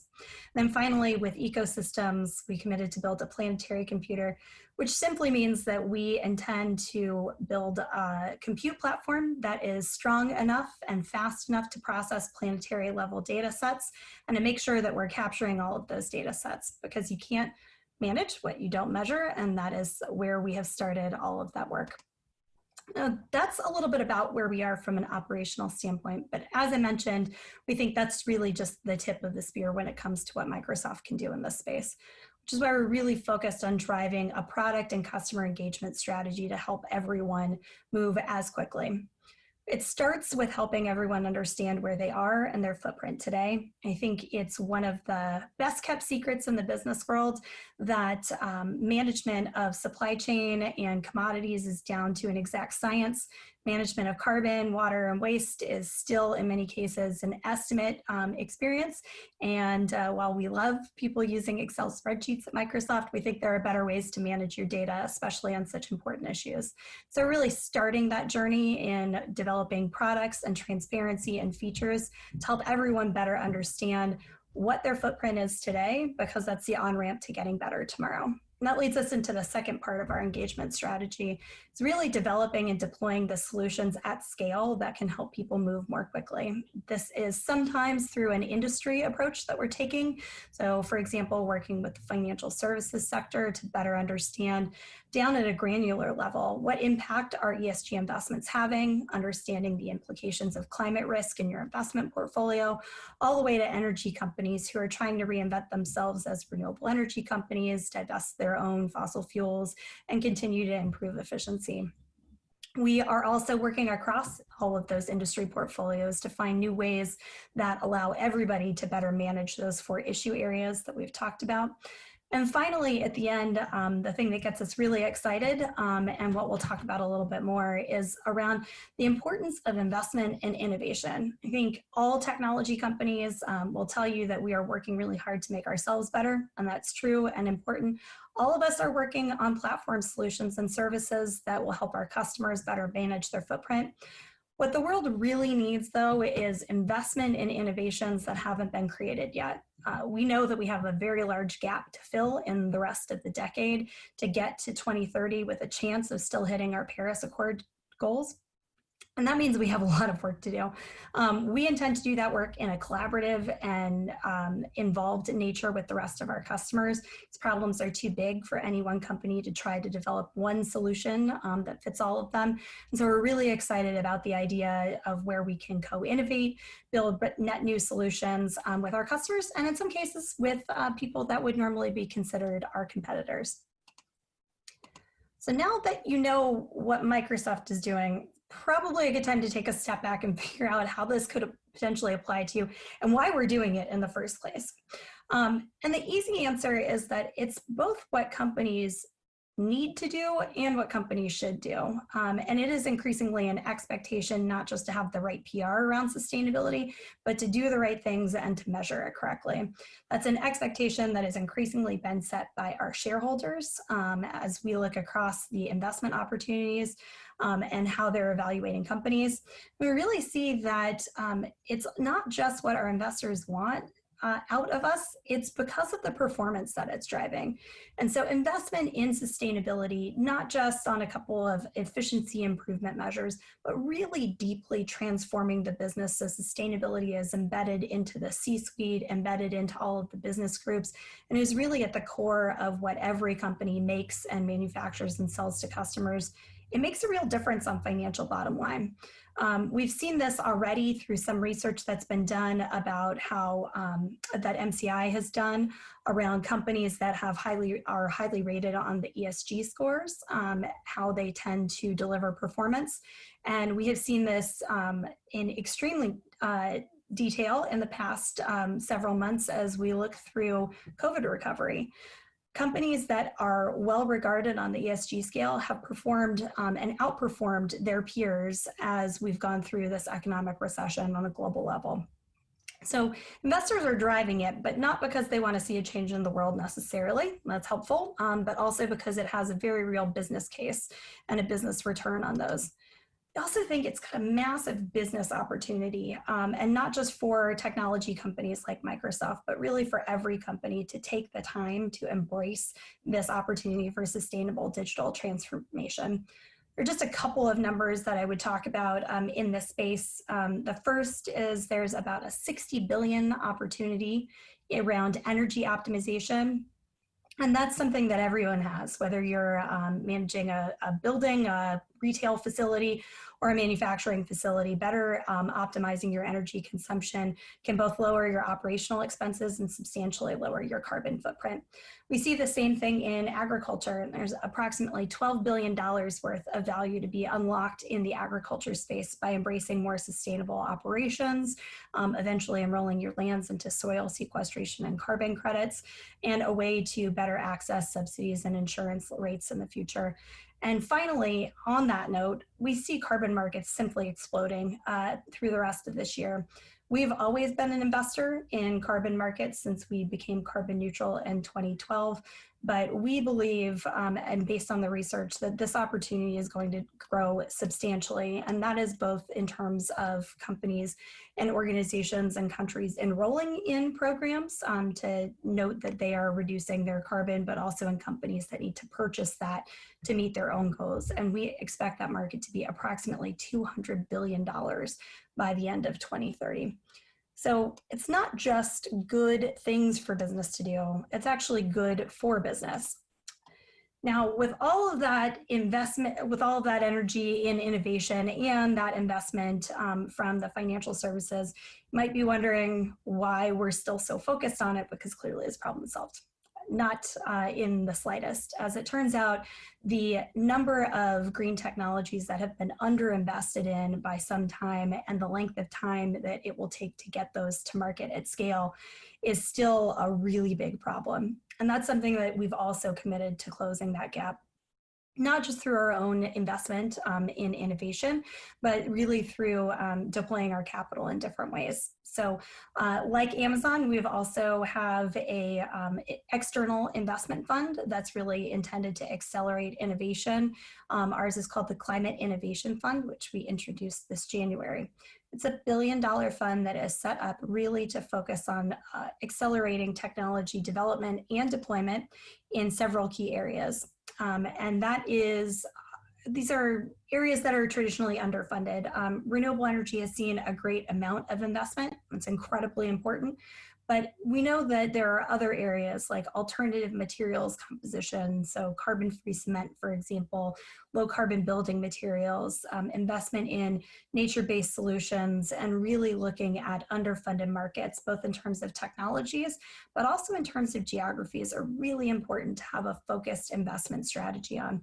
Even if you're not Microsoft or Amazon and don't have $1 billion to set aside towards an innovation fund, we think that this is something that every company and every organization should be looking at. They represent excellent investment opportunities, green bond opportunities, and also partnership opportunities. And this is really where we're going to get to the next generation of those Paris goals. For us, it's looking at energy systems, at industrial supply chains, and then around resource optimization. We have 9 areas that we are focused on deploying funds, and excited to say that we have already made our first 3 investments out of the Climate Innovation Fund.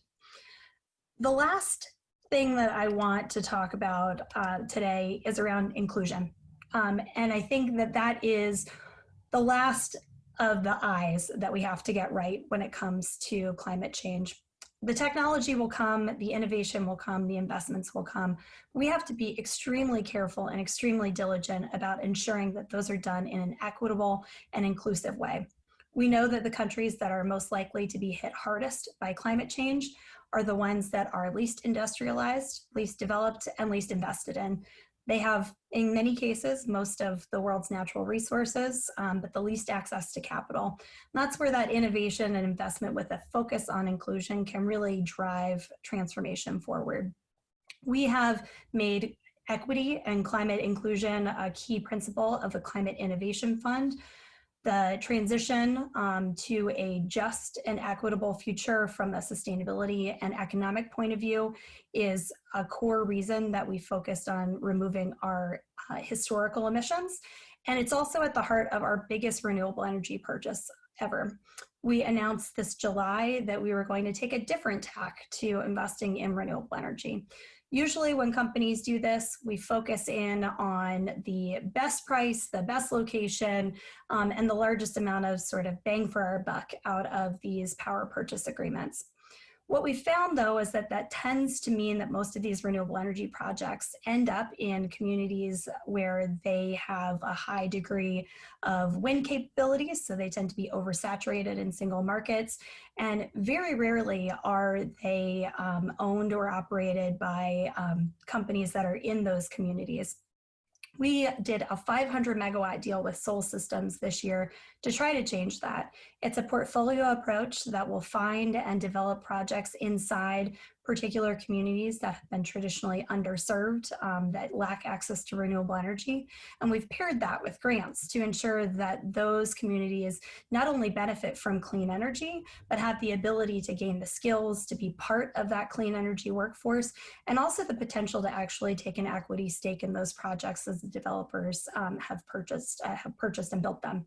And so I think the thing that I'd like to impart to everyone today is that we have a lot of work ahead of us. It is going to take everybody to do more. I could talk endlessly about the number of technologies that Microsoft is developing in this space, from better estimating your carbon emissions, from moving to our cloud services, to the smart building solutions that we've implemented already in King County to help drive down carbon efficiency. But the most important thing is the framework that we all use moving forward. We'll all take different tacks and different paths and different technology providers to get there, but we need to make sure that we are really focusing on innovating, on investing in places that are going to get us there faster, and making sure that we do it in an inclusive way. So that is what you should expect from Microsoft in the next 10 years. We will be carbon negative, water positive, net zero, and building a planetary computer, all with an eye on how our investments advance an inclusive and innovative future. Thank you. Thank you, Ms. Lancaster.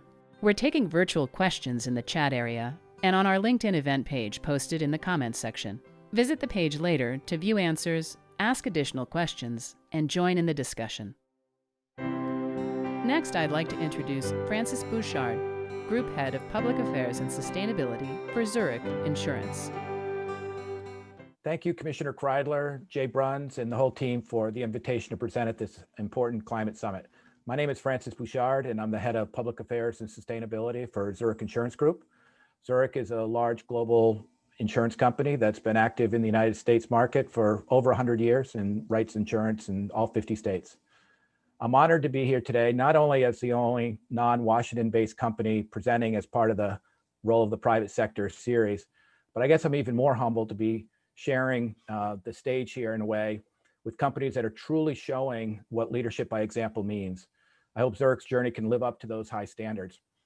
And while I haven't participated in all these summits, I would suspect to say that the private sector presentations you're hearing or will hear today are really going through quite a transformation from what you first heard. They're probably moving from awareness and perhaps some understanding and firmly into the action advocacy mode.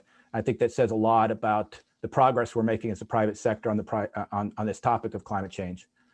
And when we think about the role that the private sector plays, I find it difficult to separate the concept of the private sector from society's progress on climate change. After all, we're talking about a historic economic transformation.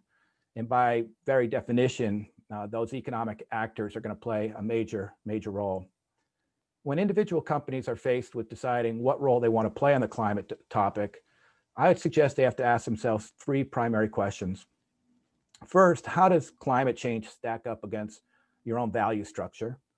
Second, how does action or inaction on the climate relate to your role in society? And how do you scale your impact by driving change within the systems in which you operate? On the values question, climate has always been aligned with Zurich's intrinsic moral compass.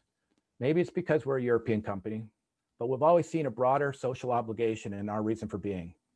Stakeholder capitalism isn't new to a 150-year-old Swiss company, particularly one that was originally founded as a state fund for workers injured in the early days of the Industrial Revolution. And today, that belief set is reflected in an ethos that's built around the concept of achieving a brighter future together. And one can't be serious about any of those words, achieving, brighter, future, or together, without committing oneself to taking action on climate change. Those values then made it an easy decision for Zurich to be the first insurer to sign the UN business ambition for a 1.5 degree future. That's a value statement for us, not an operational target.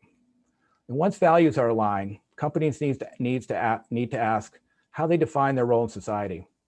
This isn't a technical exercise, and it's not achieved by listing the products and services you offer. It's a deeper understanding of how you affect those who rely on you. For example, as an insurance company, our role may seem obvious, particularly as the US endures ravages of wildfires, hurricanes, floods, and tornadoes. With all that destruction, it's obvious that our role is to pay claims after disaster strikes. But our role runs deeper, much deeper. It's to protect people. It's to create transparency around the risks that we take and to align thought and action around resilience behaviors. Understanding this moves us far beyond paying claims and leads us to create institutions like the Institute for Business and Home Safety or the Insurance Institute for Highway Safety or Underwriters Laboratory even, institutions that literally define risk awareness in the country. And it means that on climate change, we must find ways to deliver on that role that goes well beyond paying claims. So with the value demanding you act and your role in society defined broadly, companies must then begin to identify the system level impact they can drive to truly achieve scale. Because achieving net zero on one's own isn't enough. Those are simply the pebbles that each company will create, or in the case of efforts like Amazon or Microsoft, the boulders they will create. It's the ripples those pebbles and boulders can make through formal or even informal systems that will ultimately define the leadership role that the private sector will play. Let me provide a few examples from Zurich's own journey to achieving the 1.5 degree future. Let's start with one that we often overlook, our people. In late 2018, Zurich launched an internal social media platform to facilitate dialogue and peer-to-peer exchange. Not surprisingly, employees organically began to share information on sustainability and climate issues, and soon a community of thousands of people began to challenge one another, share best practices, and organize around collective action. Similarly, earlier this year, we organized a global 3-day workshop where we trained hundreds of our key market-facing underwriters on the science of climate risks, the economics of the real economy transitions, and the role that Zurich sees itself playing in these challenges. Both are meaningful and important pebbles. But the real impact was actually in the ripples that these empowerment exercises facilitated. All of a sudden, our change catalyst groups like Make the Difference and Next Generation were leading the charge on changing internal policies and demanding external action. We were banning plastics, revisiting sourcing in our cafeterias, raising bees on our roof, and even removing trash cans from cubicles. None of these were centrally driven. Suddenly, our strategy team was repurposing commercial platforms like our World Innovation Championship, where we work with startup companies, or our Zurich Hackathon to focus on how to accelerate action on climate through technology. Our HR people began to insist on adding climate and sustainability materials in our recruiting and onboarding efforts. And our market-facing people, our ultimate ambassadors to our clients, began sparking discussions that they never had before on who's doing what to move the transition forward. Similarly, in our operations system, we've set and exceeded all our carbon reduction targets and now stand roughly 30% below our 2015 emission levels. Next steps will be to set science-based targets to drive our path to net zero by 2050, or even sooner if possible. The pebbles we drove to get there were insisting on platinum LEED certification on our new buildings in Illinois, Spain, and Switzerland, committing to 100% renewable energy sources by 2023, replacing business travel with digital platforms, even pre-COVID, and a myriad of other steps. These ripples, though, extended to our vendors, our architects, our construction firms, our food and beverage suppliers, and even our other partners, including, dare I say, Microsoft. Many told us they'd never been asked to conduct such changes. Others, of course, were already on their own journeys. But these are relatively narrow or contained systems. The real impact starts to be felt, or at least seen, envisioned, when you start to think about the role we play as an institutional investor. Zurich manages a portfolio of over $200 billion. And in 2013, we announced that we would do two things. The first was to require all our external investment management partners to undertake meaningful ESG training. A pebble. Today, 96% of our in-scope assets are managed by a firm that has undertaken, implemented such training. Some of those firms have actually told me that Zurich prompted them to take fundamental changes, a ripple. The second commitment we made was to invest $1 billion in green bonds and to work with other institutional investors and Cambridge's Institute for Sustainable Leadership to develop taxonomy and standards, pebbles. Today, we invest nearly $5 billion across our impact investment portfolio, and the green bond sector has experienced dramatic growth, not only in the US, but in other parts of the world, ripples. But counting dollars isn't the real point. It's measuring impact. So we partnered with BlackRock to develop an impact measurement framework to drive our impact investment strategy. To date, we have benefited 4.2 million people and avoided 2.8 million tons of CO2 through our impact investing strategy. More recently, we announced a new pebble, joining the UN-sponsored Net Zero Asset Owner Alliance and committing to apply science-based targets as a pathway to ensuring a net zero investment portfolio by 2050. As part of the alliance, we are also engaging key sectors directly in their transition pathways, as well as advocating for necessary policy regimes like a carbon tax. It's still unclear what ripples this will create, but rest assured that finding new ways to steer the $5 trillion of assets under management by Net Zero Asset Owner Alliance members will surely have an impact. But that brings us to our ultimate system, our customers, and the products and services they purchase from us. Admittedly, this is probably the least developed, as we've struggled with how to send risk signals about climate change, a risk that in some cases may not manifest for 20 years, into a 12-month insurance contract. In some cases, those signals are rather blunt, like withdrawing from the most heavily emitting sectors like thermal coal. But insurers' role in sectoral transitions are not binary. We are not only there to either perpetuate a carbon-intensive economy or abandon markets wholesale. Using our risk lens, we can facilitate, if not accelerate, the transitions that critical economic sectors are already pursuing. Let me provide 3 examples. First, Zurich recently joined Field to Market, a consortium of large food processors, farmers, and others that literally and figuratively bring together both ends of the food chain to accelerate the deployment of carbon-positive agricultural practices. Our goal, as the nation's second largest crop insurer, is to figure out if insurance has a role to play in helping farmers who want to adopt regenerative ag practices to get there safely. Remember, carbon-intensive farming doesn't just sequester dramatically more carbon from the atmosphere. It also withstands drought better. It is more flood resilient, and it produces much more nutritious crops. And as the Terraton Initiative argues, if regenerative agriculture ever achieves scale, it could possibly have the single most dramatic impact on atmospheric carbon levels. Quite a ripple. A second example of acting as a facilitator of transition is our focus on carbon capture and sequestration technologies. Last week, the Energy Transition Commission highlighted the role that CCS will play in buying us time to get to a true net zero production status. Zurich has the industry's first, and I believe the only, dedicated CCS product, which we believe should help the deployment of more of these products as demand increases. And finally, sometimes we need to deliver our expertise and knowledge outside of the standard insurance policy. This is why we embrace disclosure regimes like the TCFD, because without knowledge, we'll never develop the solutions our customers need. It is why we recently announced a new climate resilience advisory service to help companies better understand their physical risk exposure. And it is why we have issued nearly 20 post-event review capability reports detailing how a physical event too often becomes a not so natural disaster. And our people, like I'm doing today, are constantly speaking at industry gatherings, sharing knowledge and listening as well. Let me close by observing that system level engagements on climate are facilitated today by an amazing array of innovative partnerships that are emerging in this space. Our DNA is to partner with others, as reflected in our Brighter Future Together ethos. It's also reflected in how we structured our award-winning Flood Resilience Alliance, where we brought together leading academics, global NGOs, and our own internal experts to use knowledge to enhance the resilience of over 200 communities across the developing world. The same ethos shows in our partnership with SBP, a leading risk and resilience nonprofit in the US that's leading innovative ways to improve the nation's disaster recovery mechanism, particularly for the most vulnerable in society.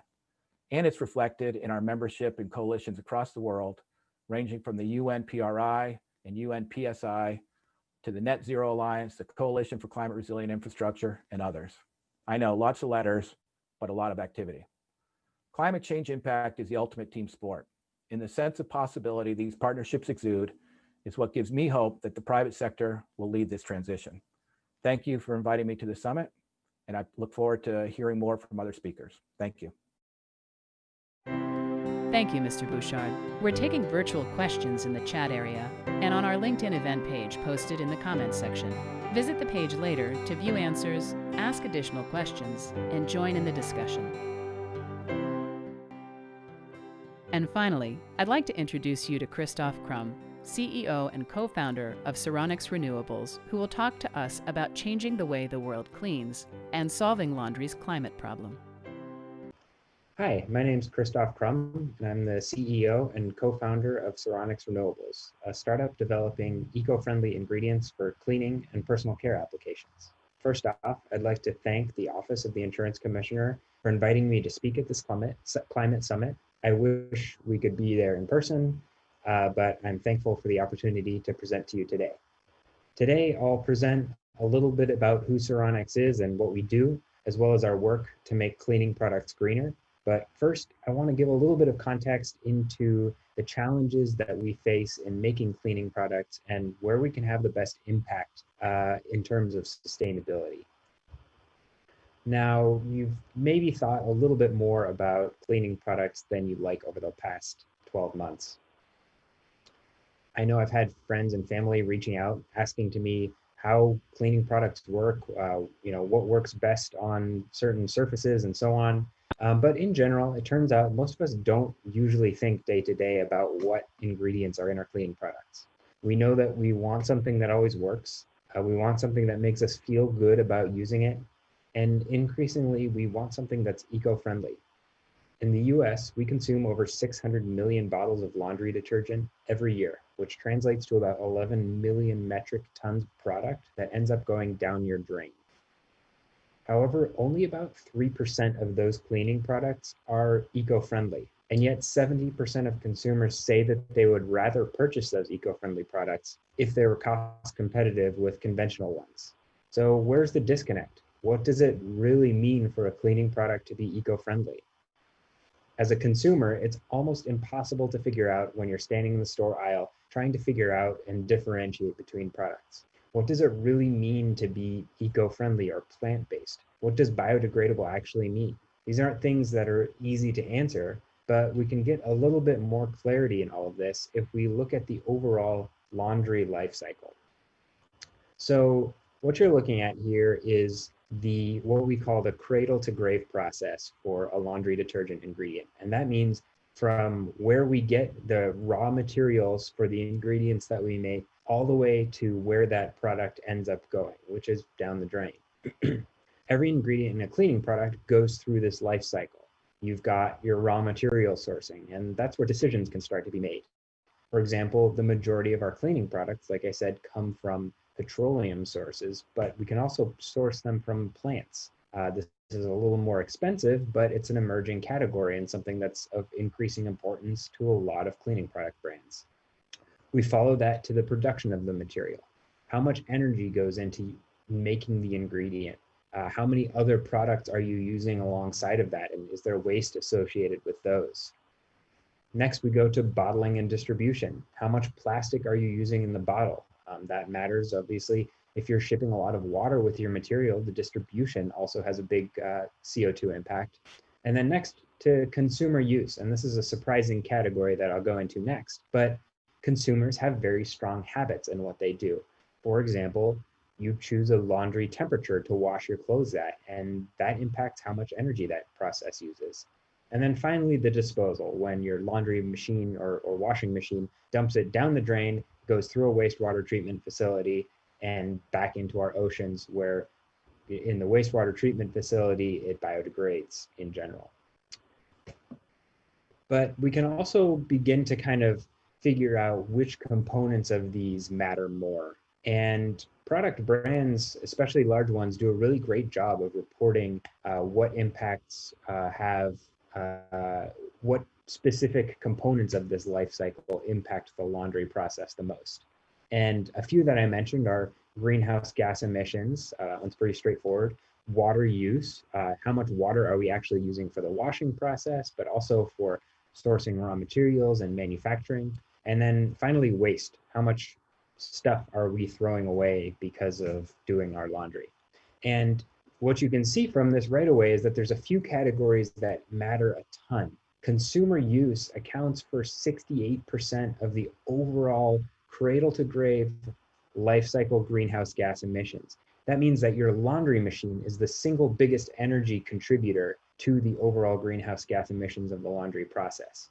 And that's super surprising, but it also means that there's a lot of really interesting things that laundry brands can do to improve consumer habits and make that more eco-friendly. Similarly, water usage is a big component of that. If your cleaning products don't work, you tend to use more water, and that, especially in water scarce countries, it can be a big issue. And then finally, waste. We want to reduce the amount of waste, not only of the amount of detergent we're using, but also the packaging associated with that. And so at Ceronics, we work to address those in a few different ways. And the first one I mentioned was the consumer use greenhouse gas and the energy that goes into your washing machine. Cold water detergency is a really important emerging category. And it's interesting because consumers have a lot of different preference between countries. So in Europe, actually, clothes are generally washed at much higher temperatures than we do here in the US. But it turns out detergents actually work really well in cold water conditions, and brands are actually developing specific cold water brand detergents that you can use with tap temperature water, basically putting in no energy to the process. And that's where you have to make sure that the ingredients actually work in those temperatures. Water usage is super important, and especially in water scarce areas, the water quality that gets used is not always as pure.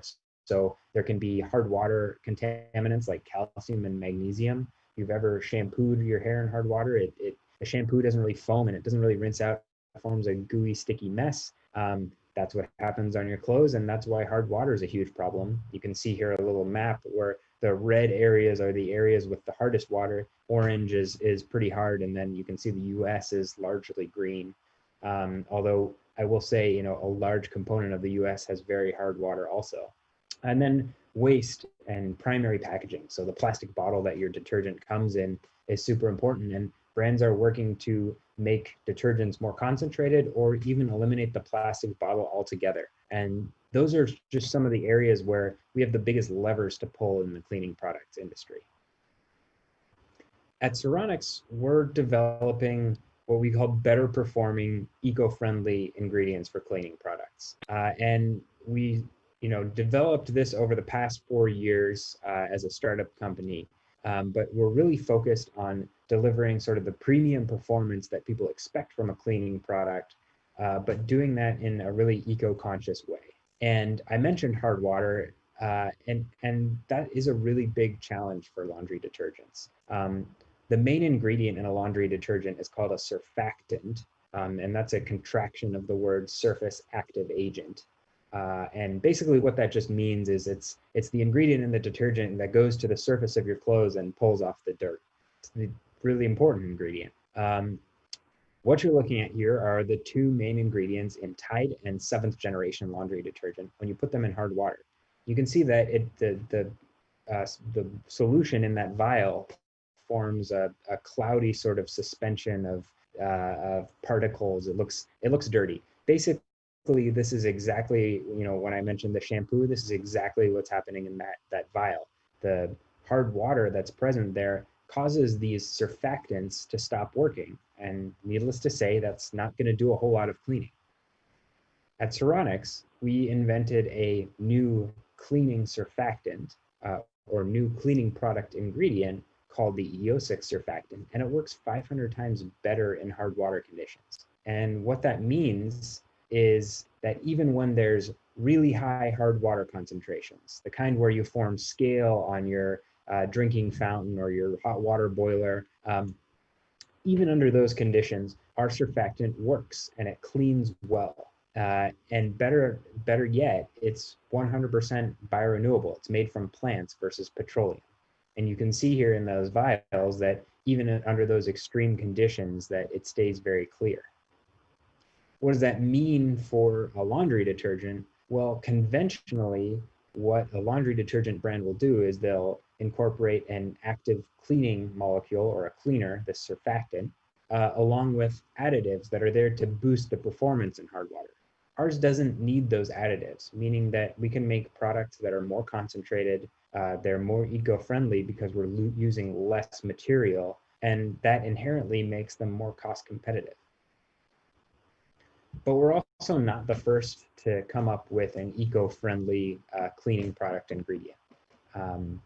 There have been many brands around for decades and many of you may buy them, that are 100% plant-based and sort of good for the environment, but they also have pretty big performance challenges.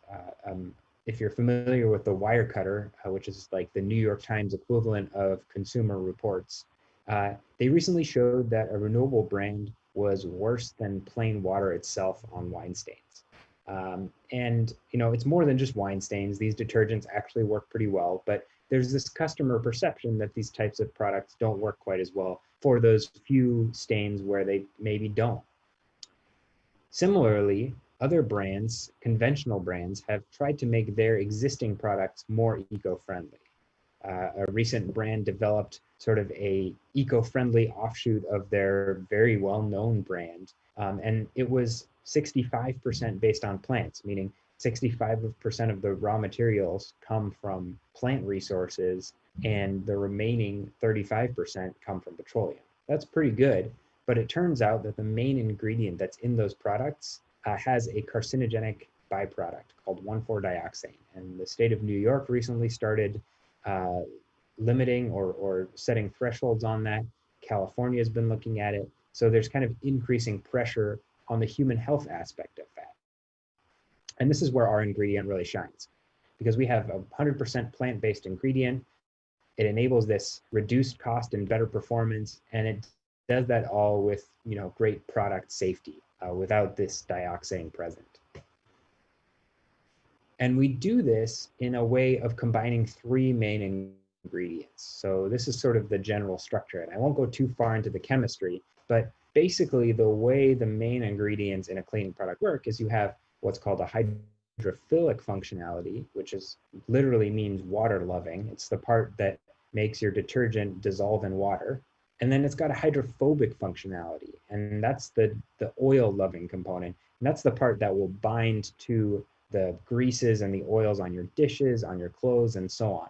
And that's not new to any cleaning product ingredient, but we actually incorporated a third component, this agricultural byproduct called furan.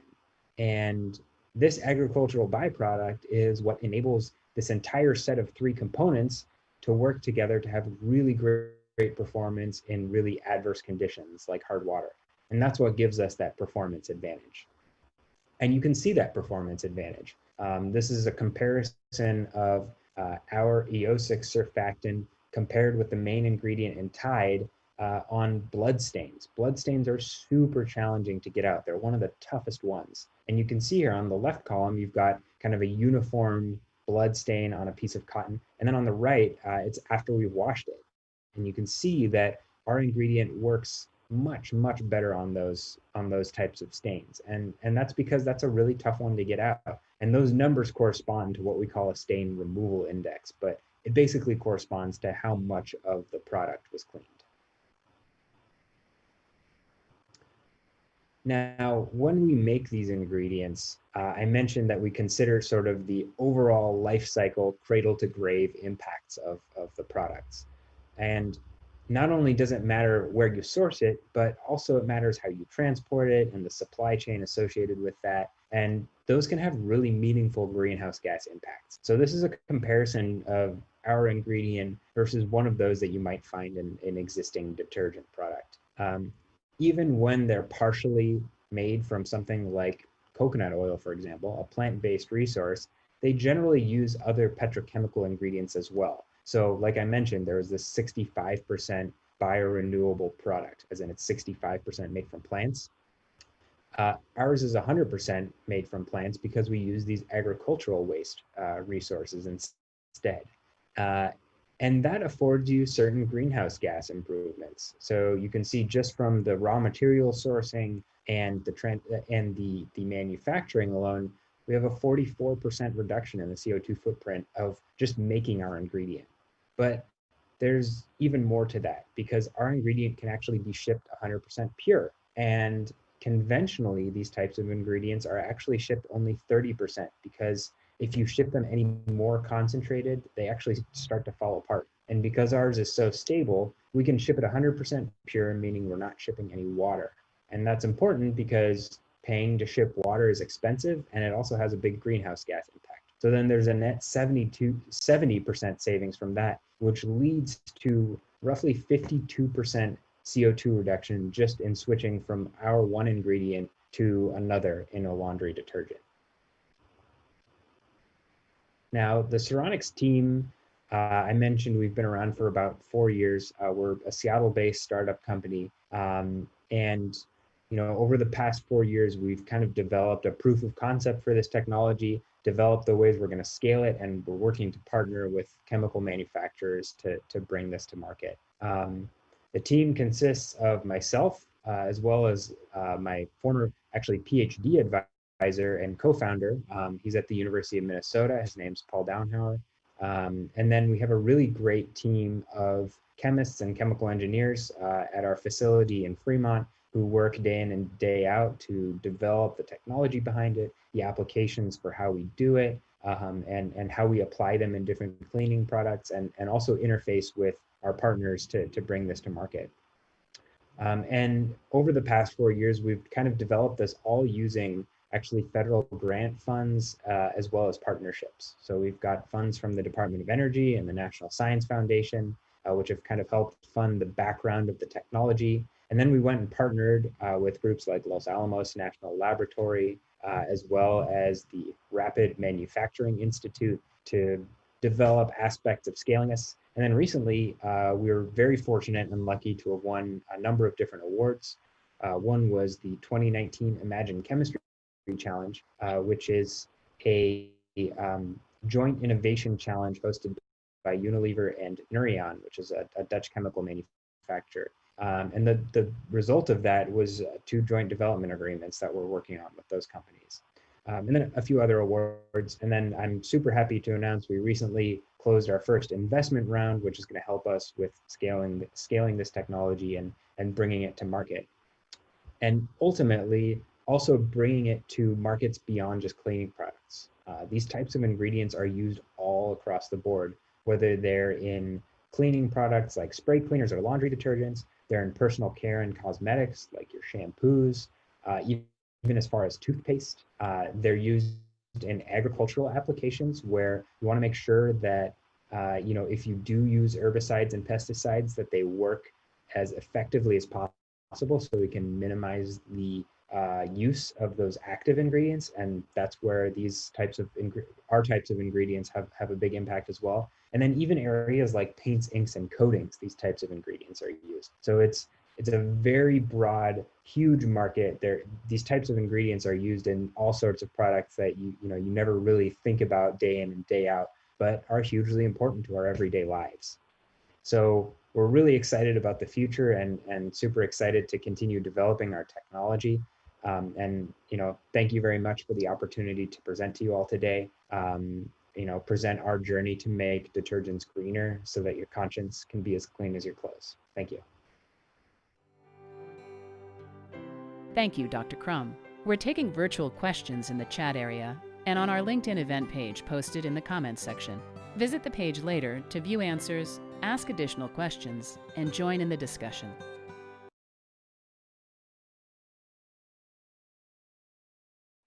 And last but not least, I'd like to introduce you to our presenters in the area of regulatory and policy development.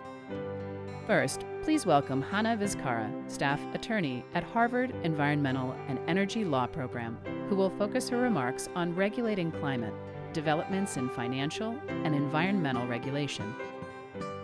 Hello, my name is Hannah Vizcara, and I'm an attorney with Harvard Law School's Environmental and Energy Law Program. I'd like to thank Commissioner Kreidler for leading on climate and for hosting these conversations and inviting me to participate this year. I'm looking forward to learning from all the speakers today.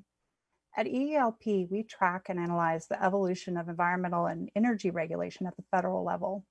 I also lead our efforts to understand how the private sector is responding to climate change and the environmental challenges of today.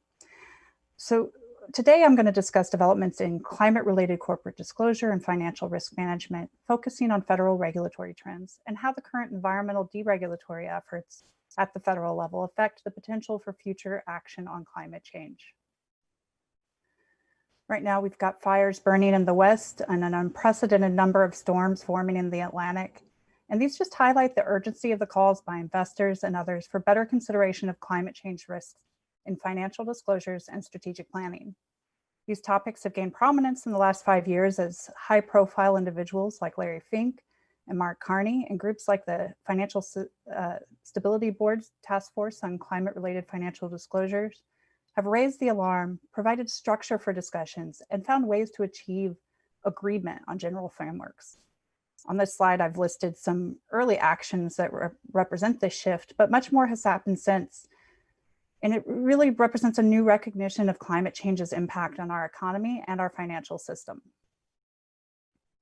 Concern about climate change in the financial sector, and particularly among investors, isn't new, but it's now a regular topic of discussion among mainstream institutional investors and asset managers. There's a recognition that climate change is already having a financial impact on many sectors of our economy, and it's only going to increase in importance for accurate assessments of risk and corporate performance. Corporate responsibility, especially around climate change, really has become its own industry. On this slide, I have some examples of some of the organizations that have been working with companies to navigate these new demands for disclosure and risk management and advocate for these changes, as well as some examples of some of the investor advising firms that have started to incorporate climate-related data into their offerings. The corporate sector has responded to investors' increasing awareness, thanks in part to the significant engagement efforts over the last 5 years. They've been improving their reporting practices, better integrating climate risk into their internal operational risk management and audit structures that feed into their reporting. And larger companies are developing internal carbon prices to estimate the impacts of an energy transition to their business. They continue to make new commitments to reduce emissions, improve disclosures, and invest in renewable energy and other technologies. Recent high-profile announcements include Walmart's net zero commitments and BP's new strategic plan to shift a significant amount of its business out of oil and gas. there's been a ratcheting up of corporate commitments and expectations. As information gathering and assessment around climate impacts improves, disclosure improves, and commitments are continuously reevaluated. I do not want to overstate the pace of progress here. We still have a significant disconnect between the recognition of potential vulnerabilities and actual integration of climate change risks into enterprise risk management. But in the last couple of years, we've really seen the pace of progress pick up. And what may have seemed like interminable talk has turned into real action. The engagement between investors and companies in 2018 seemed almost a never-ending cycle. Investors wanted more and better climate disclosure, but maybe didn't know exactly what they wanted. Companies had to figure out for themselves what might be useful and in what form. And they were relying on the help of a growing number of firms to support this, sometimes giving conflicting advice. But as companies have disclosed more climate-related information, investors have really started to use it. And they've sought additional information. They're incorporating climate-related information into their assessment platforms and partnering with climate data firms and scientific organizations. State Street, BlackRock, and Vanguard prominently feature climate in their communications with companies and even committing to vote against boards that don't take adequate action. This is a trend in progress, but it has expanded beyond the investment community. Banks are revising lending policies to limit lending in certain extractive industries, and they're increasingly disclosing their own exposure to climate-related risks, with reports that are guided by TCFD's recommendations. We've seen a wave of announcements from banks in the last year along these lines. Again, there's still a long way to go, but this is no longer the purview of niche impact investors. It's part of the mainstream of financial and investment analysis and risk management. So we're on slide 6 now, and I haven't really talked about regulation yet, which is supposedly the topic of my talk. But that's because so far in the US, the action really hasn't been at our financial regulatory agencies, at least not at the federal level. While regulators in the UK, EU, Australia, New Zealand, and others have started to develop and implement new disclosure and financial risk management requirements around climate-related information, the US has yet to make any significant regulatory challenges. However, the pressure is growing, and we're seeing serious consideration of the role of the financial regulators in managing climate change risks. That said, there's not a cohesive voice among the federal financial regulators about how to address this challenge at the moment. Let's start with the SEC. Most of the focus has been on them so far because disclosure is really the bedrock upon which other regulatory and financial decisions depend. In 2010, the SEC released guidance on the materiality of climate-related information. That was after investors, environmental groups, and the New York Attorney General petitioned the commission to do so. And after investigations into power company disclosures by the New York AG led to settlements that required those companies to disclose specific climate-related information in their SEC filings. But the 2010 guidance largely sidestepped the question of how companies should handle climate-related information. It provides some examples of information that could be material and thus require disclosure, but didn't really explain what it expected of corporate management. And they failed to follow it up with substantive enforcement efforts. There was little change in the few years after the guidance in corporate disclosures. An effort to evaluate how companies made their materiality determinations could have better defined when climate-related information is material and encouraged more substantive corporate evaluations.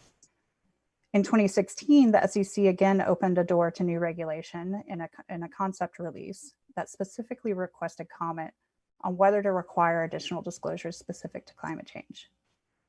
While the SEC has recently updated certain environmental disclosure requirements, like increasing the dollar amount that serves as a threshold for reporting environmental litigation, it hasn't issued more specific guidance on climate-related disclosures to date. But the SEC is facing pressure to act. Academics have proposed numerous revised reporting requirement frameworks, and its own investor advisory committee has recommended action. And its asset management advisory committee is now considering the climate reporting issue. However, recent statements by SEC commissioners have pushed back on calls for new guidance or requirements. They've generally argued that ESG or climate change specific disclosure requirements are unnecessary because companies already have an obligation to disclose material information. And that's true, that disclosure obligations are connected to materiality, And as investors ask for, use, and rely on more climate-related information, it becomes material for more companies and disclosure obligations change, with or without SEC's guidance. But it largely misses the point that companies need help determining how to properly disclose risks that are rapidly becoming financially material, but are distinct from the kind of information they typically include in their financial analyses. Additional guidance may be all that's needed, but it's clear that there remains substantial concern among issuers about when and what climate-related information is material, and among investors about whether they are really getting a full picture of material information from current corporate disclosures. If the SEC doesn't provide additional guidance, the guideposts may be set by courts and the process will be much less efficient for the market. While the SEC resists action on climate-related disclosures, the Department of Labor has moved to create potential barriers to ESG-focused funds. President Trump issued a directive to the Department of Labor in 2019 to review data on Employee Retirement Income Security Act plans and identify trends in investment in the energy sector and review guidance on fiduciary responsibilities for proxy voting.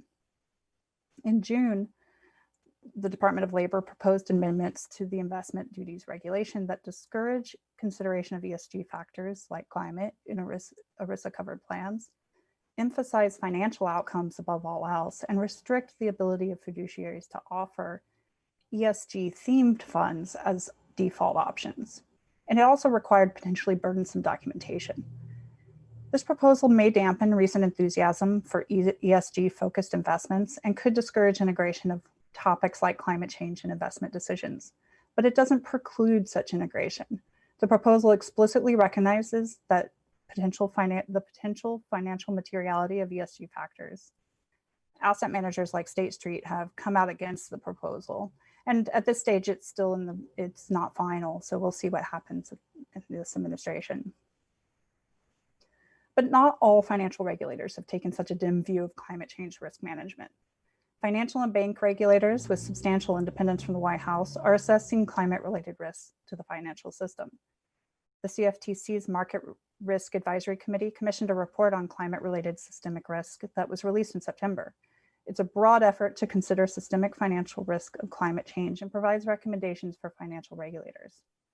The Federal Reserve Chairman Jerome Powell has said that the Fed has a role to play, quote, to ensure that the financial system is resilient and robust against the risks of climate change. And the Fed is working to do so. They've indicated an interest in joining the network of central banks and supervisors for greening the financial system. The Federal Reserve Bank of San Francisco hosted a conference on climate change in 2019 and commissioned a series of papers on the topic. And Kevin Storeau of the Federal Reserve Bank of New York has spoken openly on climate change and risk management in bank supervision, and he serves as the co-chair of the Basel Committee on Banking Supervision's high-level task force on climate-related financial risks. He said that the Fed is devoting a lot of resources to climate change risk research. They're closely following central banks and regulators in other countries who are developing stress testing and additional disclosure requirements. CFTC's report includes a long list of recommendations for financial regulators to better address systemic risks of climate change. These include disclosure, risk management, and oversight recommendations. On this slide, I include just a few in summary, but they also include specific recommendations for insurance regulators. Climate change is already impacting how we live our lives and how companies do business. As we've seen, when that happens, it impacts the law. Even without regulatory changes, expectations of how companies and financial entities address climate change have changed. We've already seen a few court cases involving climate-related disclosures, and we're likely to see more. Guidance for auditors is changing as well, and this will influence financial reporting even absent express obligations from the regulatory agencies. Infrastructure development, real estate, and insurance are areas that have had to adjust to very real climate-related impacts. Recent research calls into question the future of the 30-year mortgage in many areas of the country. FEMA flood maps that insurers, developers, and local governments rely on don't fully reflect expected climate risk. Some have started to develop their own sea level rise and flooding data with more up-to-date climate science and projections. So what are the implications of these divergent approaches that we're seeing among the financial regulators at the federal level? While these different approaches among regulators may sow unnecessary confusion and slow the progress that could come more swiftly with a more cooperative approach among the relevant federal agencies. But a lot of work is happening, both in states, like in Washington, but also at the federal level. It's just contained to certain pockets rather than being uniform across the administration. I'm going to take a few minutes now to step back from financial regulation and talk about the broader environmental regulatory agenda that we've seen play out under the current administration and what that could mean for future climate efforts. Beyond independent financial regulators, the federal government is not currently working to integrate climate change risks into its legal frameworks. And in fact, it seems to be doing just the opposite. The administration has prevented better integration of the collective scientific knowledge on climate change into the federal regulatory process, undermining reasoned analyses in the rulemaking process. Consistently, it's worked to roll back existing environmental standards, emphasizing regulations designed to address greenhouse gas emissions. At ELP, we are tracking between 80 and 100 individual actions by this administration to weaken environmental regulation, both on our regulatory rollback tracker pictured here and on our EPA emission tracker. Many regulatory proposals in the last few years have incorporated legal interpretations designed to limit the federal government's authority to regulate climate change and environmental protections. Major rollbacks of Obama-era climate regulations included the eliminating oil and gas methane standards. This is one of their most recent actions. That also had a new interpretation of the Clean Air Act that would make it harder for EPA to regulate emissions of other new source categories and impose emission standards for other pollutants. They've also rolled back the clean cars rules that were finalized under the last administration and California's ability to establish more stringent standards. The Affordable Clean Energy rule that replaced the Clean Power Pool rule plan is also a significant rollback of protections and emissions reductions. And the reversal of the appropriate and necessary finding for the mercury air toxic standards is another significant example. In all of these examples, EPA's own evaluation found that their changes would result in emissions increases over the previously standing rule. In many of these cases, the rule changes short-circuited climate-conscious efforts by the private sector, rolling back regulations that they had already complied with or voiced support for. For example, some of the requirements in the VOC and methane standards rule that had been in place as far back as 2012, and the industry was well on its way and already in compliance with most of them. Major oil and gas producers told the administration they didn't want the standards to be rolled back and even submitted public comments to that effect, and yet they did so anyway. Why? Because if their new interpretations of the Clean Air Act included in this regulation are upheld in court, the Trump administration could successfully limit the tools of future administrations to address climate concerns through Clean Air Act regulation. And just to summarize what all of this means, the apparent deregulatory agenda is focused on weakening environmental standards, but there's really no cohesive climate agenda and financial regulation at the federal level right now. We're seeing two different directions pulling from both the SEC's and Department of Labor and the CFTC and the Fed. But that could change in a new administration. Even so, even if it does, it would have to contend with the limiting aspects of some of the other actions taken during this administration in order to make progress on climate and environmental regulation. It could potentially make progress more quickly in financial regulation. So I'd just like to thank everyone for inviting me here today, and look forward to hearing from the rest of the speakers. Thank you, Dr. Vizcarra. We're taking virtual questions in the chat area and on our LinkedIn event page posted in the comments section. Visit the page later to view answers, ask additional questions, and join in the discussion. Next, we have a special live session. First, we'll be joined by Senator Christine Rolfes, Washington State Senator in the 23rd Legislative District. After her presentation and the subsequent presentation from Representative Derek Kilmer, they'll be available for questions and answers, so stick around. Welcome, Senator Rolfes. Are we officially beginning our portion? Here we go. Thank you. I want to thank Commissioner Kreidler for hosting this conversation today. It's really important. We know the people of Washington State have climate change and climate policy as a priority. I'm hoping the rest of the country will soon catch up to us, and surely the insurance industry should also be watching. So this is a really important conversation for all of us to be having together. I was asked to talk specifically about what Washington State has been doing related to climate policy and climate resilience. And so I wanted to take a few minutes to just run through some slides that I think will help illustrate the work that we've been doing in this great state. I am a state senator. We have 49 state senators and 98 state representatives, so 147 people in the legislature. Every time we get together in January, it is our job to make decisions that a majority of us can live with and can agree on. So when I say that we are making progress in the state of Washington, it means that a majority of the people who represent the people of the state are interested in and willing to make complicated decisions that will help future generations. So the first slide that I would like to begin with is just a strong statement that our current governor, Jay Inslee, is a strong proponent, just a strong advocate for policies related to fighting climate change. But the commitment in our state has existed since before Governor Inslee's time. In 2007, Governor Christine Gregoire led the legislature in discussions about climate policy, what we needed to do as a state to fight climate change, and how we needed to become more resilient. And so we adopted goals back in 2007. We adopted climate goals, pollution goals over the next 50 years that would help guide our path towards reducing pollution and minimizing our state's impact on climate change. We also formed a collaborative with Western states, 5 or 6 states of Mexico, and 3 Canadian provinces to share science and to share policy ideas.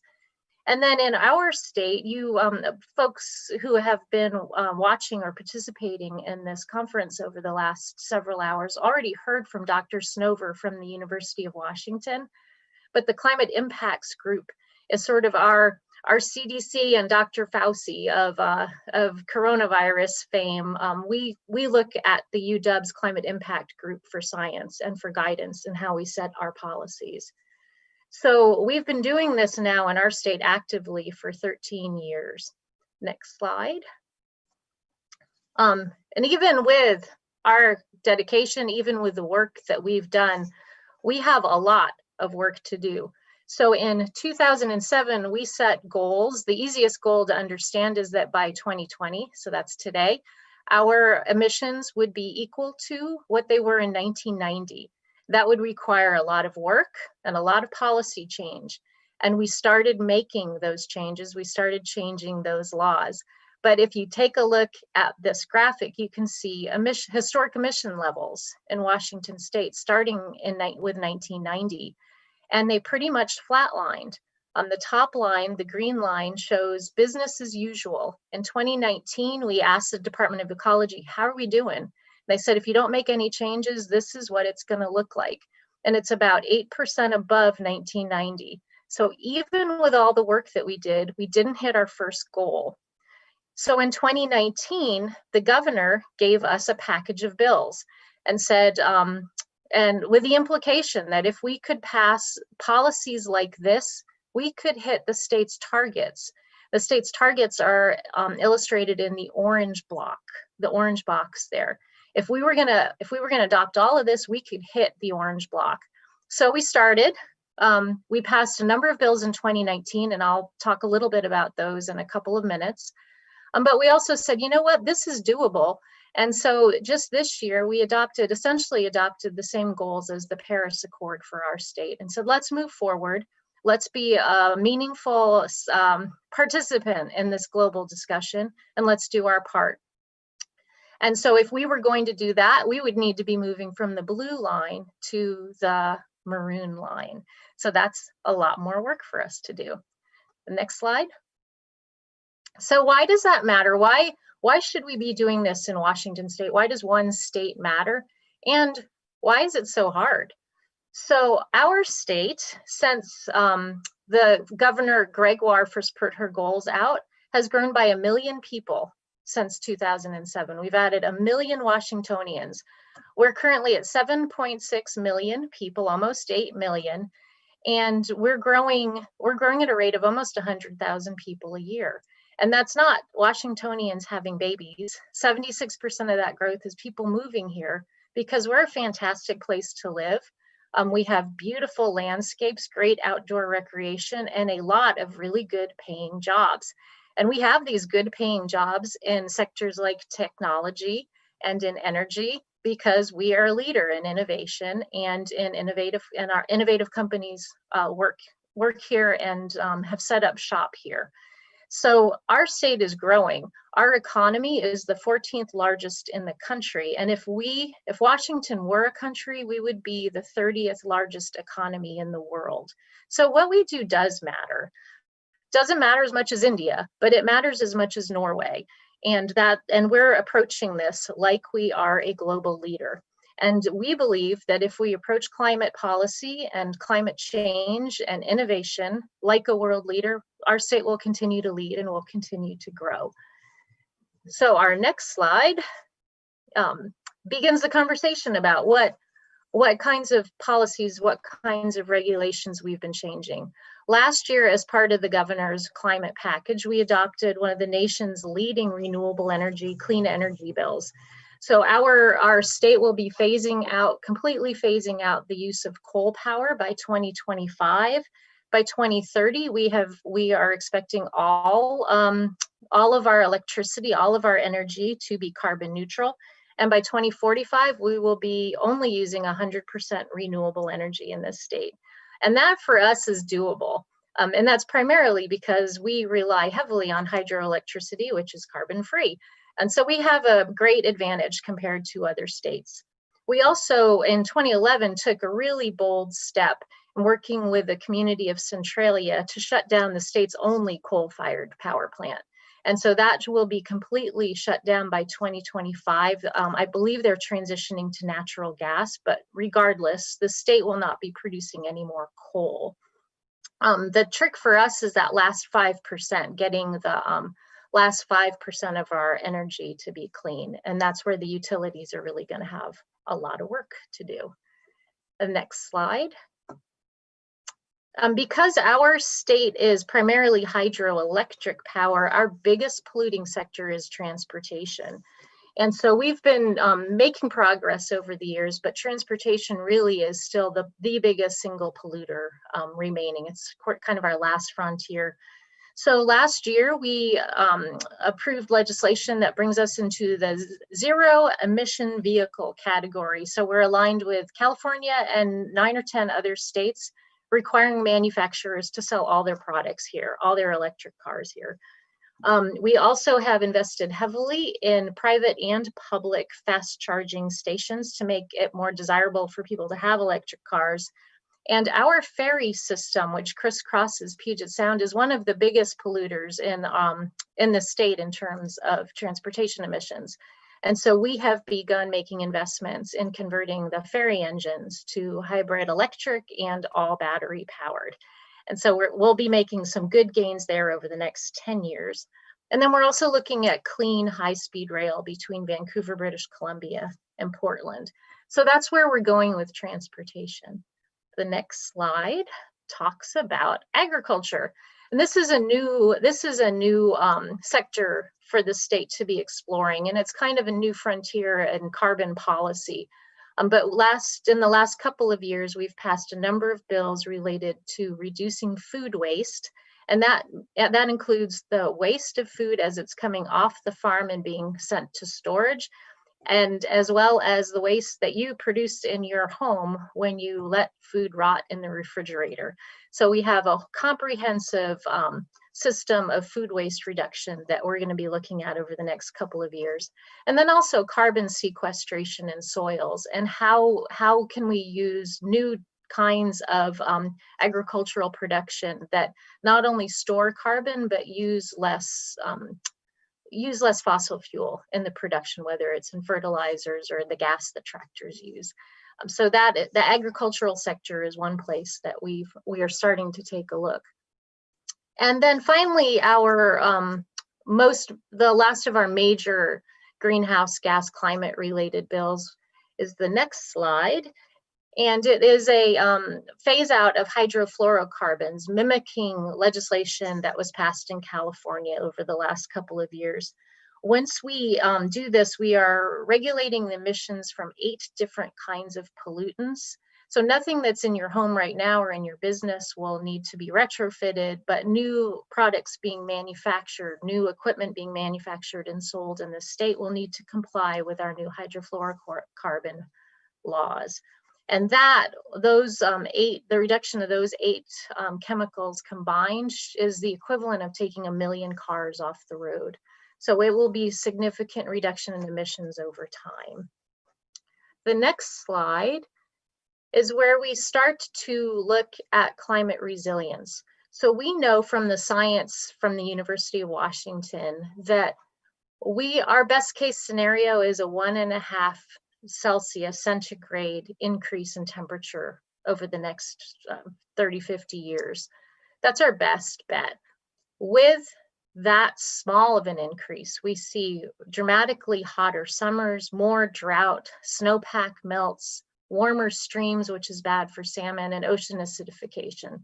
So one of the things our state has been preparing for is catastrophic wildfires. And we've made significant advancements and investments in forest health and fire suppression over the last few years to start to combat not just the loss in timber and the loss of carbon and the loss of habitat, but to start to combat just the complete waste. We lose our carbon storage and we're hurting people and damaging property when we're not taking care of this. So the wildfire issue is climate resilience as well as carbon storage. We're killing two birds with one stone, so to speak. We also, next slide, have been focusing on floods, reducing flood damage and rebuilding flood plains. The Chehalis River Basin is probably the easiest example for folks from Washington to understand. We have put a lot of money into reducing the potential for flood damage in that river basin. And we have been rebuilding natural drainages of floodplains to reduce flooding throughout a lot of Western Washington, because we know that with climate change, we'll have bigger flooding events in the wintertime. And then the last slide, or the second to last slide, is what else are we doing? So we're doing a lot.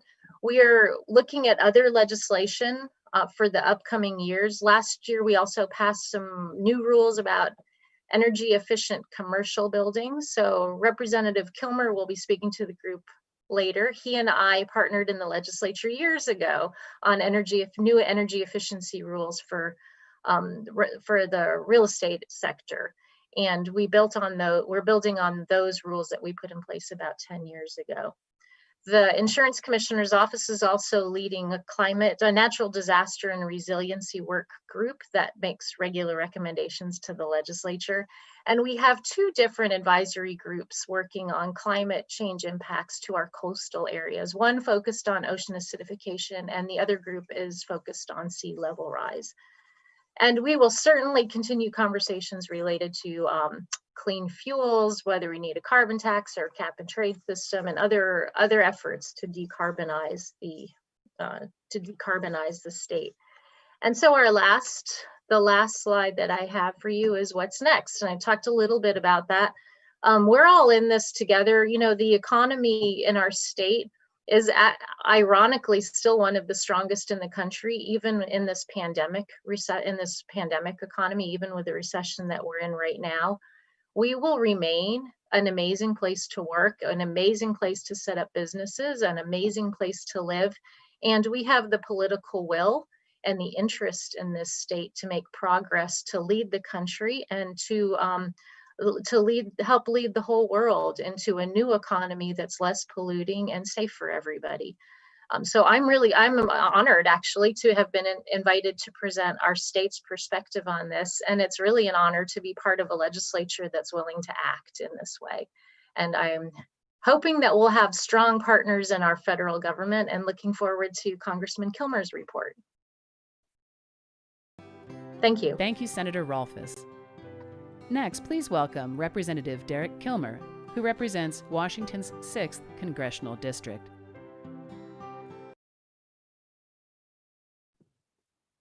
Okay, I see my face, so that must mean I'm up. Hi, everybody. I'm Derek Kilmer. It says that my internet is unstable, which seems perhaps fitting for a report from our nation's capital. Listen, I think Governor Inslee put it really well when he said we are the first generation to feel the impacts of climate change and the last generation that can do something about it. And I am very grateful to Commissioner Kreidler and to leaders like Christine Rolfes and our state legislature with the energy and the vision that they're showing to combat the climate crisis. Because I think America should be aspirational and should have a sense of urgency about addressing this pressing challenge. But listen, there's no denying it. Climate change is real. And in my view, Congress has a moral obligation to act. This is an issue that doesn't just involve protecting our environment. It's also about protecting our economic interests, our communities, and our national security. In our region, in the district I represent, we have 4 coastal tribes that, as we sit here on this Zoom, are literally in the process of trying to move to higher ground as a result of rising sea levels and more severe storms, not to mention the threat of tsunami. As the climate has warmed and areas become drier, uncontrollable wildfires are raging across our home state. Our shellfish industry and our fisheries are seeing changing ocean chemistry impact the health of our marine life and the industries and livelihoods that depend on it. Even the largest employer in the district I represent, the Department of Defense, identifies climate change as a threat multiplier that makes our world less safe, not to mention the fact that, as you may have noticed, most of our Navy bases are on the water. Unfortunately, though, too many politicians in our nation's capital are catering to special interests and are ignoring scientific consensus on this issue. We need to act, and we need to act now if we're going to make progress in addressing this global threat. I recently had a constituent express dismay that the Trump administration, in her words, hadn't done enough on climate change, that they had, in her words, done nothing. And I don't say this in a partisan way. I just want to tell you what I told her. I said, I only wish that was true, because the reality is, if they'd done nothing, that would have been better than some of the things that they had done that move us in the wrong direction. The president has referred to climate change as a hoax. He withdrew our nation from the Paris Climate Agreement. He repealed the Obama administration's revolutionary Clean Power Plan standards. He has sought to open our coast to new offshore drilling and put our public lands up for sale to the highest bidder. And I think, unfortunately, that has happened despite the findings of a report from the president's own administration, which, along with the recent report from the United Nations, are a call to action to fight the climate crisis. The reality is Congress can't wait for certainly this president to act. And that's why I'm encouraged that this Congress, we've seen some action. We saw a new committee in Congress established called the House Select Committee on the Climate Crisis that put out a comprehensive plan, really a roadmap to put the country on the path to net zero carbon pollution by 2050 at the latest, but also with critical interim steps to move the needle in the way that science requires. It proposes doing so in a way that would grow the economy and put Americans to work in clean energy jobs. It proposes doing it in a way that ensures communities and farmers can withstand the impacts of climate change. It proposes doing so in a way that protects America's lands and waters for future generations and addresses the legacy of environmental injustice harming America's low-income communities and communities of color. The Select Committee's proposal also included 5 bills that I was proud to introduce, including one focusing on research, one on resiliency, and several focused on protecting our public lands and public waters. In my view, and I really encourage you to visit the Select Committee on the Climate Crisis's website and look at the plan, but I think it presents an extraordinary roadmap for our country to take the vital action that's required. We need to take specific, tangible steps forward to make progress against this existential threat. There is a real opportunity here to make a difference, and that's why I'm glad that the House is taking action. It's not just issuing the report, it's also moving on legislation. I'm an original co-sponsor of a bill called the Climate Action Now Act. When in DC, every bill gets a number, and the majority party is allowed to designate the first 9 bills, HR 1 through 9, for their main priorities. HR 9 is a bill called Climate Action Now that would reaffirm America's commitment to the Paris Climate Agreement. It would direct the administration to develop and make public a comprehensive plan to meet the significant emission reductions that we as a nation and nearly every other nation committed to back in 2015. I was proud to co-sponsor this bill. I was proud to see it pass the House in May of 2019. And it actually did get some bipartisan support. So that should give us hope that there's an avenue here. On top of that, just 2 weeks ago, the House passed legislation focused on investment in renewable energy. It would require the Department of Energy to fund the research, development, and implementation of projects that help transition to a clean energy economy, including focusing on energy storage and microgrid technologies that use renewable energy sources. On top of that, the bill would establish stricter building codes and energy efficiency requirements. It expands research and development efforts related to wind, solar, advanced geothermal, and other measures to reduce carbon pollution. The bill proposes expanding the use of electric vehicles, including initiating an electric vehicle supply equipment rebate program. Again, you saw the House pass this. I was proud to support it, but importantly, you actually saw some bipartisan support for it. There are other ideas that I think may see traction in the new year. Perhaps most significantly, I'm a sponsor of a bill called the Energy Innovation and Carbon Dividend Act. It's a bold and it's a bipartisan proposal to put a price on carbon and return the net revenue back to the American people, providing a significant monetary incentive to reduce carbon emissions. I'll point out that just last month, the Business Roundtable, comprised of some of the largest businesses in our nation, embraced the notion of putting a price on carbon. On top of that, I'm a co-sponsor of a bill called the 100% Clean Energy Economy Act, which would establish a goal of achieving 100% clean energy by the year 2050 at the latest. So I share this with you in part because I have a sense of urgency about steps like these, because we got to see specific action before it's too late. Congress should get focused on creating green collar jobs that both combat climate change and combat poverty at the same time. And that's more important than ever as we work to revitalize and re-energize the economy coming out of this pandemic. If we're smart about this, we can have a positive environmental impact, we can create jobs, we can also lower the transportation and electrical bills of the American people. Other nations have realized that investments on this front can benefit the economy. They can enable new industries, new jobs, and new opportunities. I'm proud that the state of Washington and our insurance commissioners recognize it. And it's time for the federal government to recognize that too. So these are some of the things I see as the most pressing issues that Congress will need to tackle in order to make real and lasting progress in our fight against climate change. I will also mention that there is some hope for bipartisanship on these issues. Maybe not with the current administration, but there is a bipartisan climate solutions caucus. I am a member of it. It's been nicknamed the Noah's Ark Caucus, not just because of the threat of biblical flooding, but because you can only join in pairs, one Democrat and one Republican. And we're trying to find where the two parties can come together to make the progress that's required to step up to this existential threat. So folks out there should know that, that certainly I will continue to play an active role in pushing for these actions to combat climate change. And I'm certainly committed to using the tools available to me as a member of Congress to protect our planet. I'm very grateful to have partners like Senator Rolfes and Commissioner Kreidler. We've got a lot of work to do to make sure we move forward and don't move backward in tackling this global challenge. And I'm grateful for their leadership. To Commissioner Kreidler, thank you for the invitation to participate today. Thank you, Representative Kilmer. Please welcome back Commissioner Mike Kreidler, who has some questions for our panel.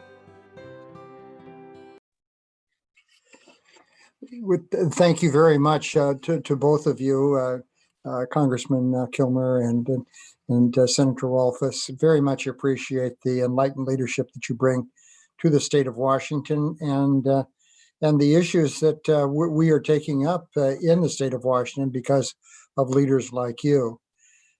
However, that as we look to the national scene, and even in our own state environment, and I can relate to it somewhat because the National Association of Insurance Commissioners, where most commissioners are appointed by governors, you can imagine that many of them come from states that talking about climate is not advisable since they're Republican appointees, and the Republican governor is not going to be encouraging that kind of discussion.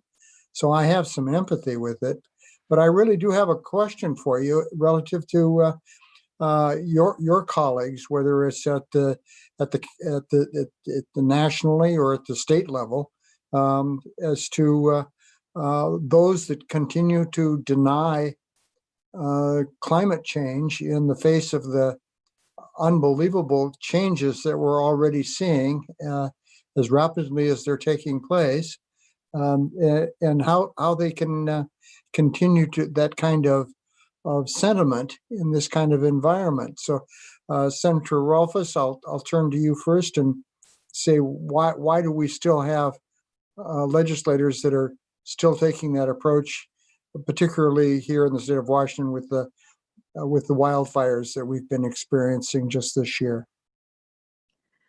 So certainly there are still climate deniers in the legislature. But I think they're fewer and farther between than they were 10 years ago. What we still have a preponderance of are people who who maybe they acknowledge that the climate is changing, but they don't acknowledge that it's man's responsibility, that it's our responsibility to do anything about it. So where we have success with things like wildfire suppression or forest thinning, we're having that success not necessarily because they believe that there is climate change, but where it is clearly in the best interest of the area to fight, effectively protect the forests from catastrophic fires. So for where we're talking about resilience, we don't necessarily need to talk about why the change is happening, but we can get agreement that change is happening. When it comes to taking tougher votes, you'd like everybody to believe in the same science, but you play the hand you're dealt. Oh, absolutely.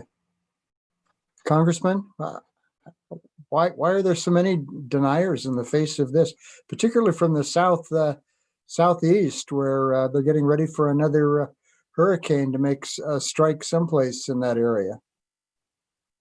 Yeah, it's a real bummer. Honestly, I spent my first term in Congress on the Science Committee, and I started using quotation marks around the word science in the Science Committee when we had our third hearing on the myth of climate change.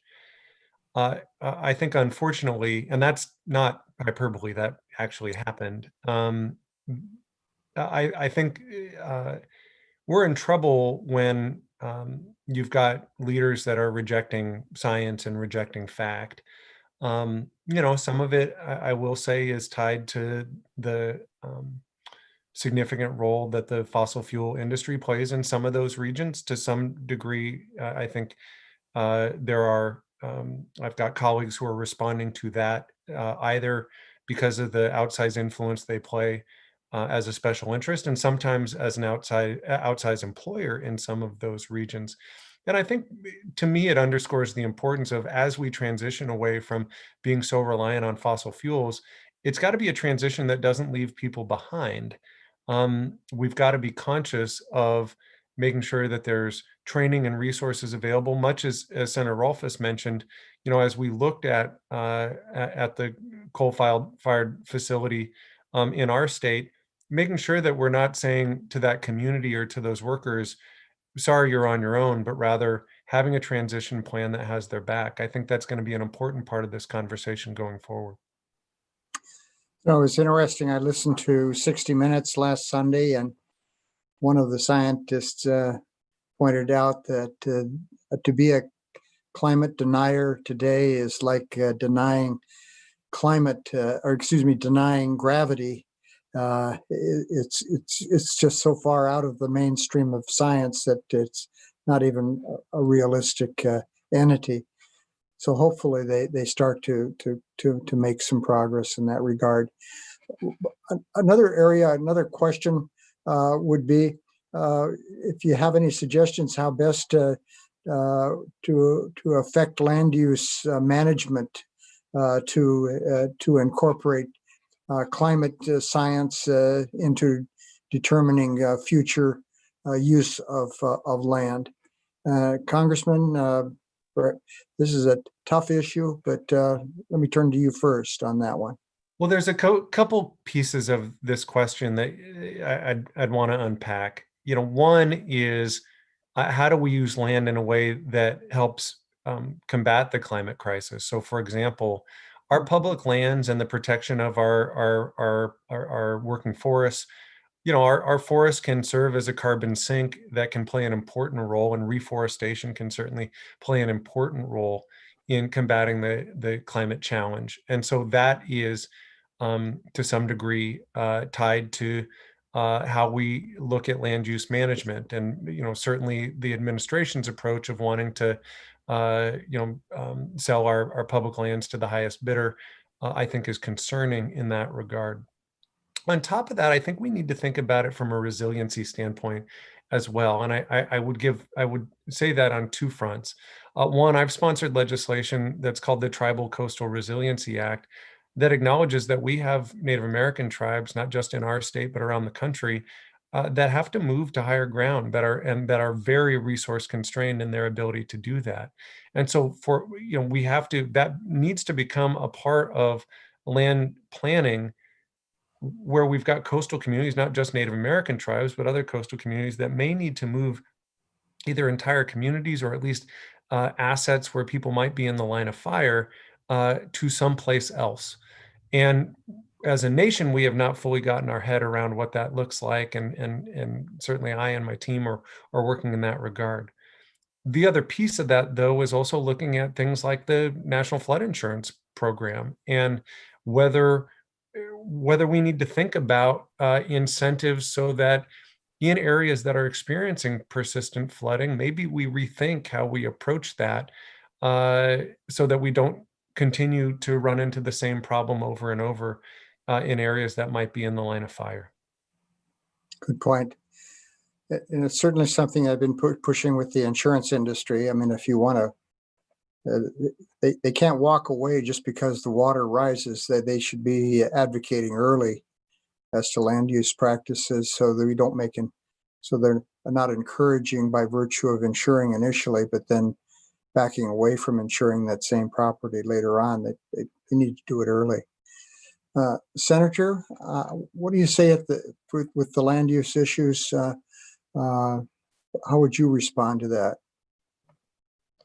I would say, building on what the congressman was talking about, at the state level, we've already started to see where people living in wildfire hazard areas are having a tough time getting property insurance.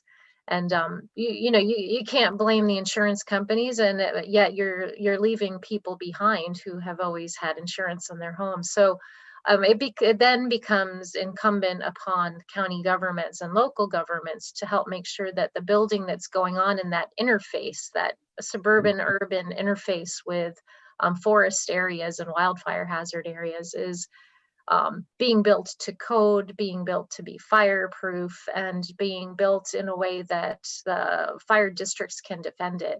Similarly, with new building on floodplains, you just can't allow it. The jurisdictions have to start looking at sea level rise and flooding and being more careful about where they're allowing new development to occur. And then when we're doing remodeling and things like that, people have to be thinking 20 years out. What's the climate going to be like in 20 years? What do I want to do with my home? What trees do I want to plant? What trees do I want to take down? I think local government as well as individuals need to just be looking further out to protect ourselves. Very much appreciated. Yes. I should mention that our keynote speaker was Fawn Sharp, constituent of Congressman Kilmer, and very familiar with the problems of having to make plans to move the location of their their tribal village by virtue of sea level rise and the threat that represents to them. And she did an outstanding job of being the keynote speaker for our summit, Climate Summit 2020. Much appreciated. Commissioner Kreidler. I was just going to ask Stacy, is there anybody waiting to ask a question? Absolutely. We do have a couple of questions from our attendees, and they were directed towards Senator Rolfes, although feel free, Congressman Kilmer, to answer them as well. One of our attendees notes that customers in Seattle lack financial incentives to fuel switch from electric to gas, and asks what's being done to help and incentivize building managers to switch from gas to electric.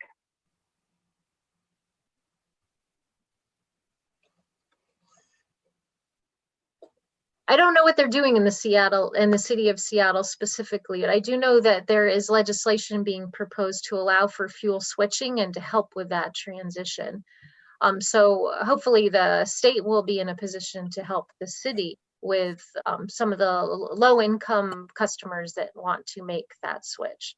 But that is a question I'm not completely prepared to answer. They are coming from our audience, so that's totally understood. We have one other question, which is related to transportation impacts. And the attendee would like to inquire about state strategies and incentives to get cars off the road in the first place, such as incentivizing businesses towards more telework policies. Well, I'm not sure that we need to incentivize that at this point in time. I think that's happening organically, for better or worse. But the state does have what we call a commute trip reduction plan that incentivizes larger employers to promote carpooling and transit and people walking to work. So that is policy that the state has taken on over the years. Wonderful. And Commissioner, if you have any additional questions, feel free to ask them. I believe we are running out of time. Okay. Well, let me just express my deep appreciation to both you, Senator Rolfes and Congressman Kilmer.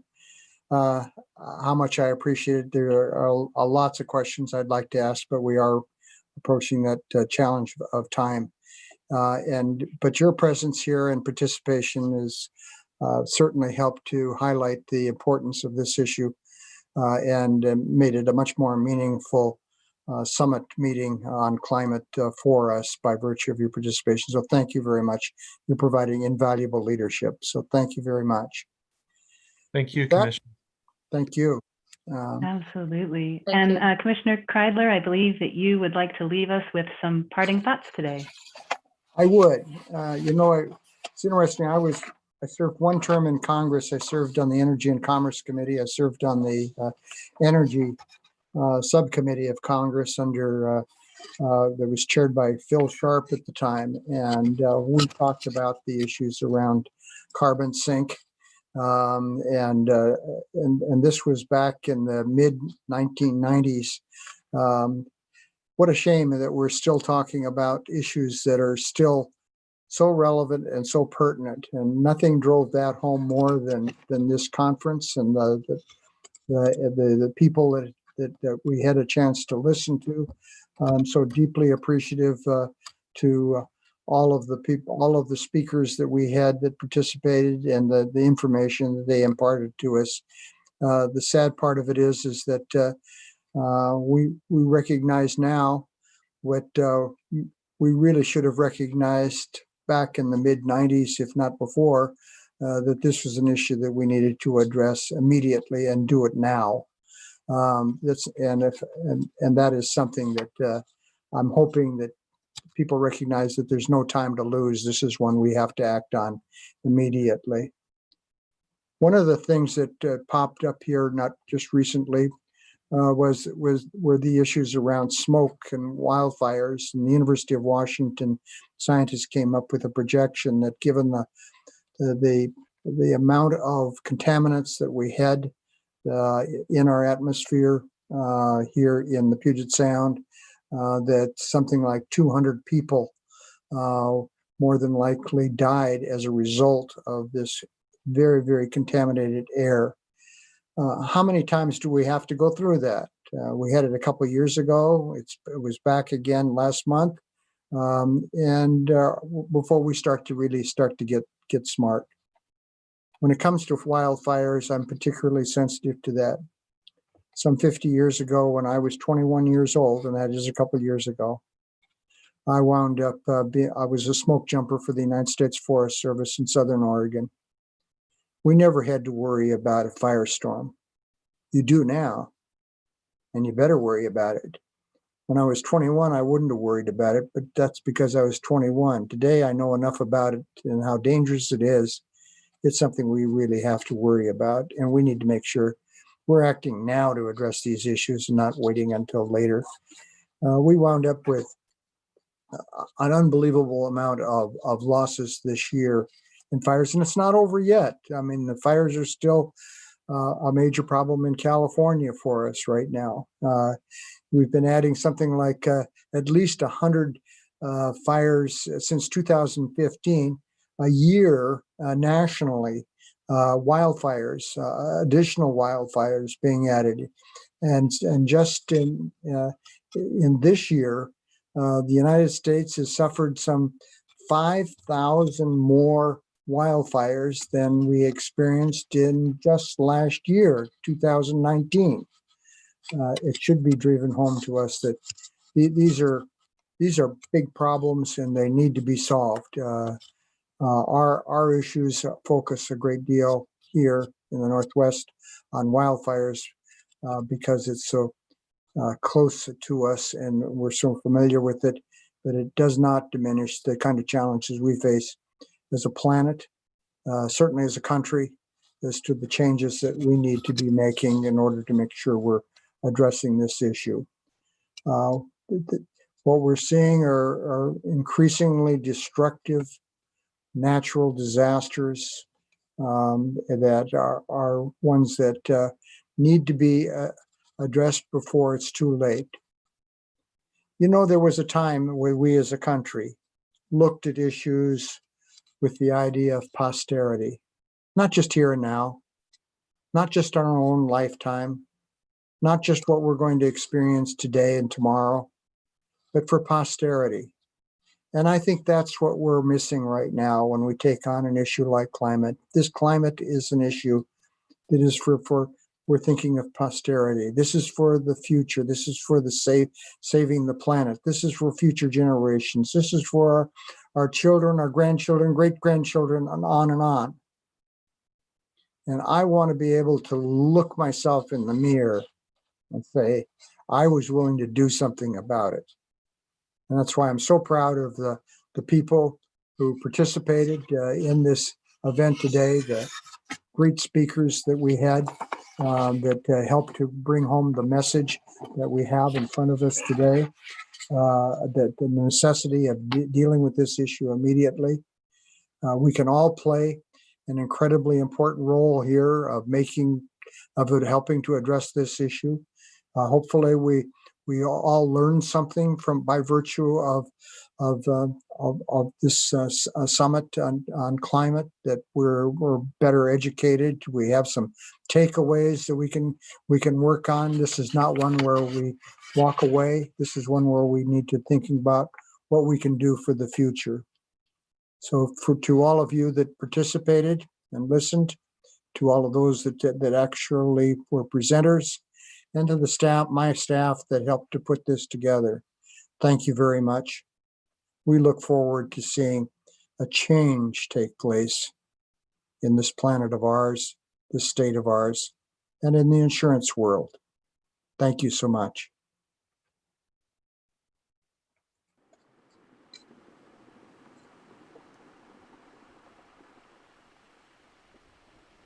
I've seen the changes in places that I used to go that aren't there anymore because they've washed away or the water has risen. Change so you go back and you say, where is the smokehouse my uncle had? It's gone. Where is the place where children and elders too used to swim? It's gone. It's ocean now.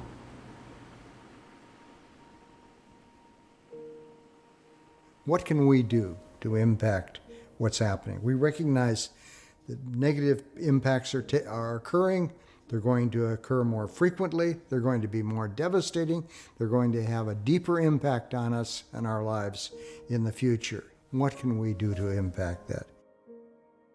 The most important things I think that individuals can do to make a difference on climate change, the first one is really simple. It's talk about it. Most people don't talk about it. And I mean talk about it with your friends. I mean talk about it with your colleagues. I mean talk about it with your communities, in your church. I mean talk about it with the politicians you elect. I mean talk about it with your city council. Everywhere I go, people are really worried about this, but they're not really talking about it. So it's hard to deal with something if we're not talking about it. I think people should become involved with groups that are doing things and listen. Even if you don't believe in something, go listen, find out what's happening. What can I do? What can I do personally in my own house to make a difference?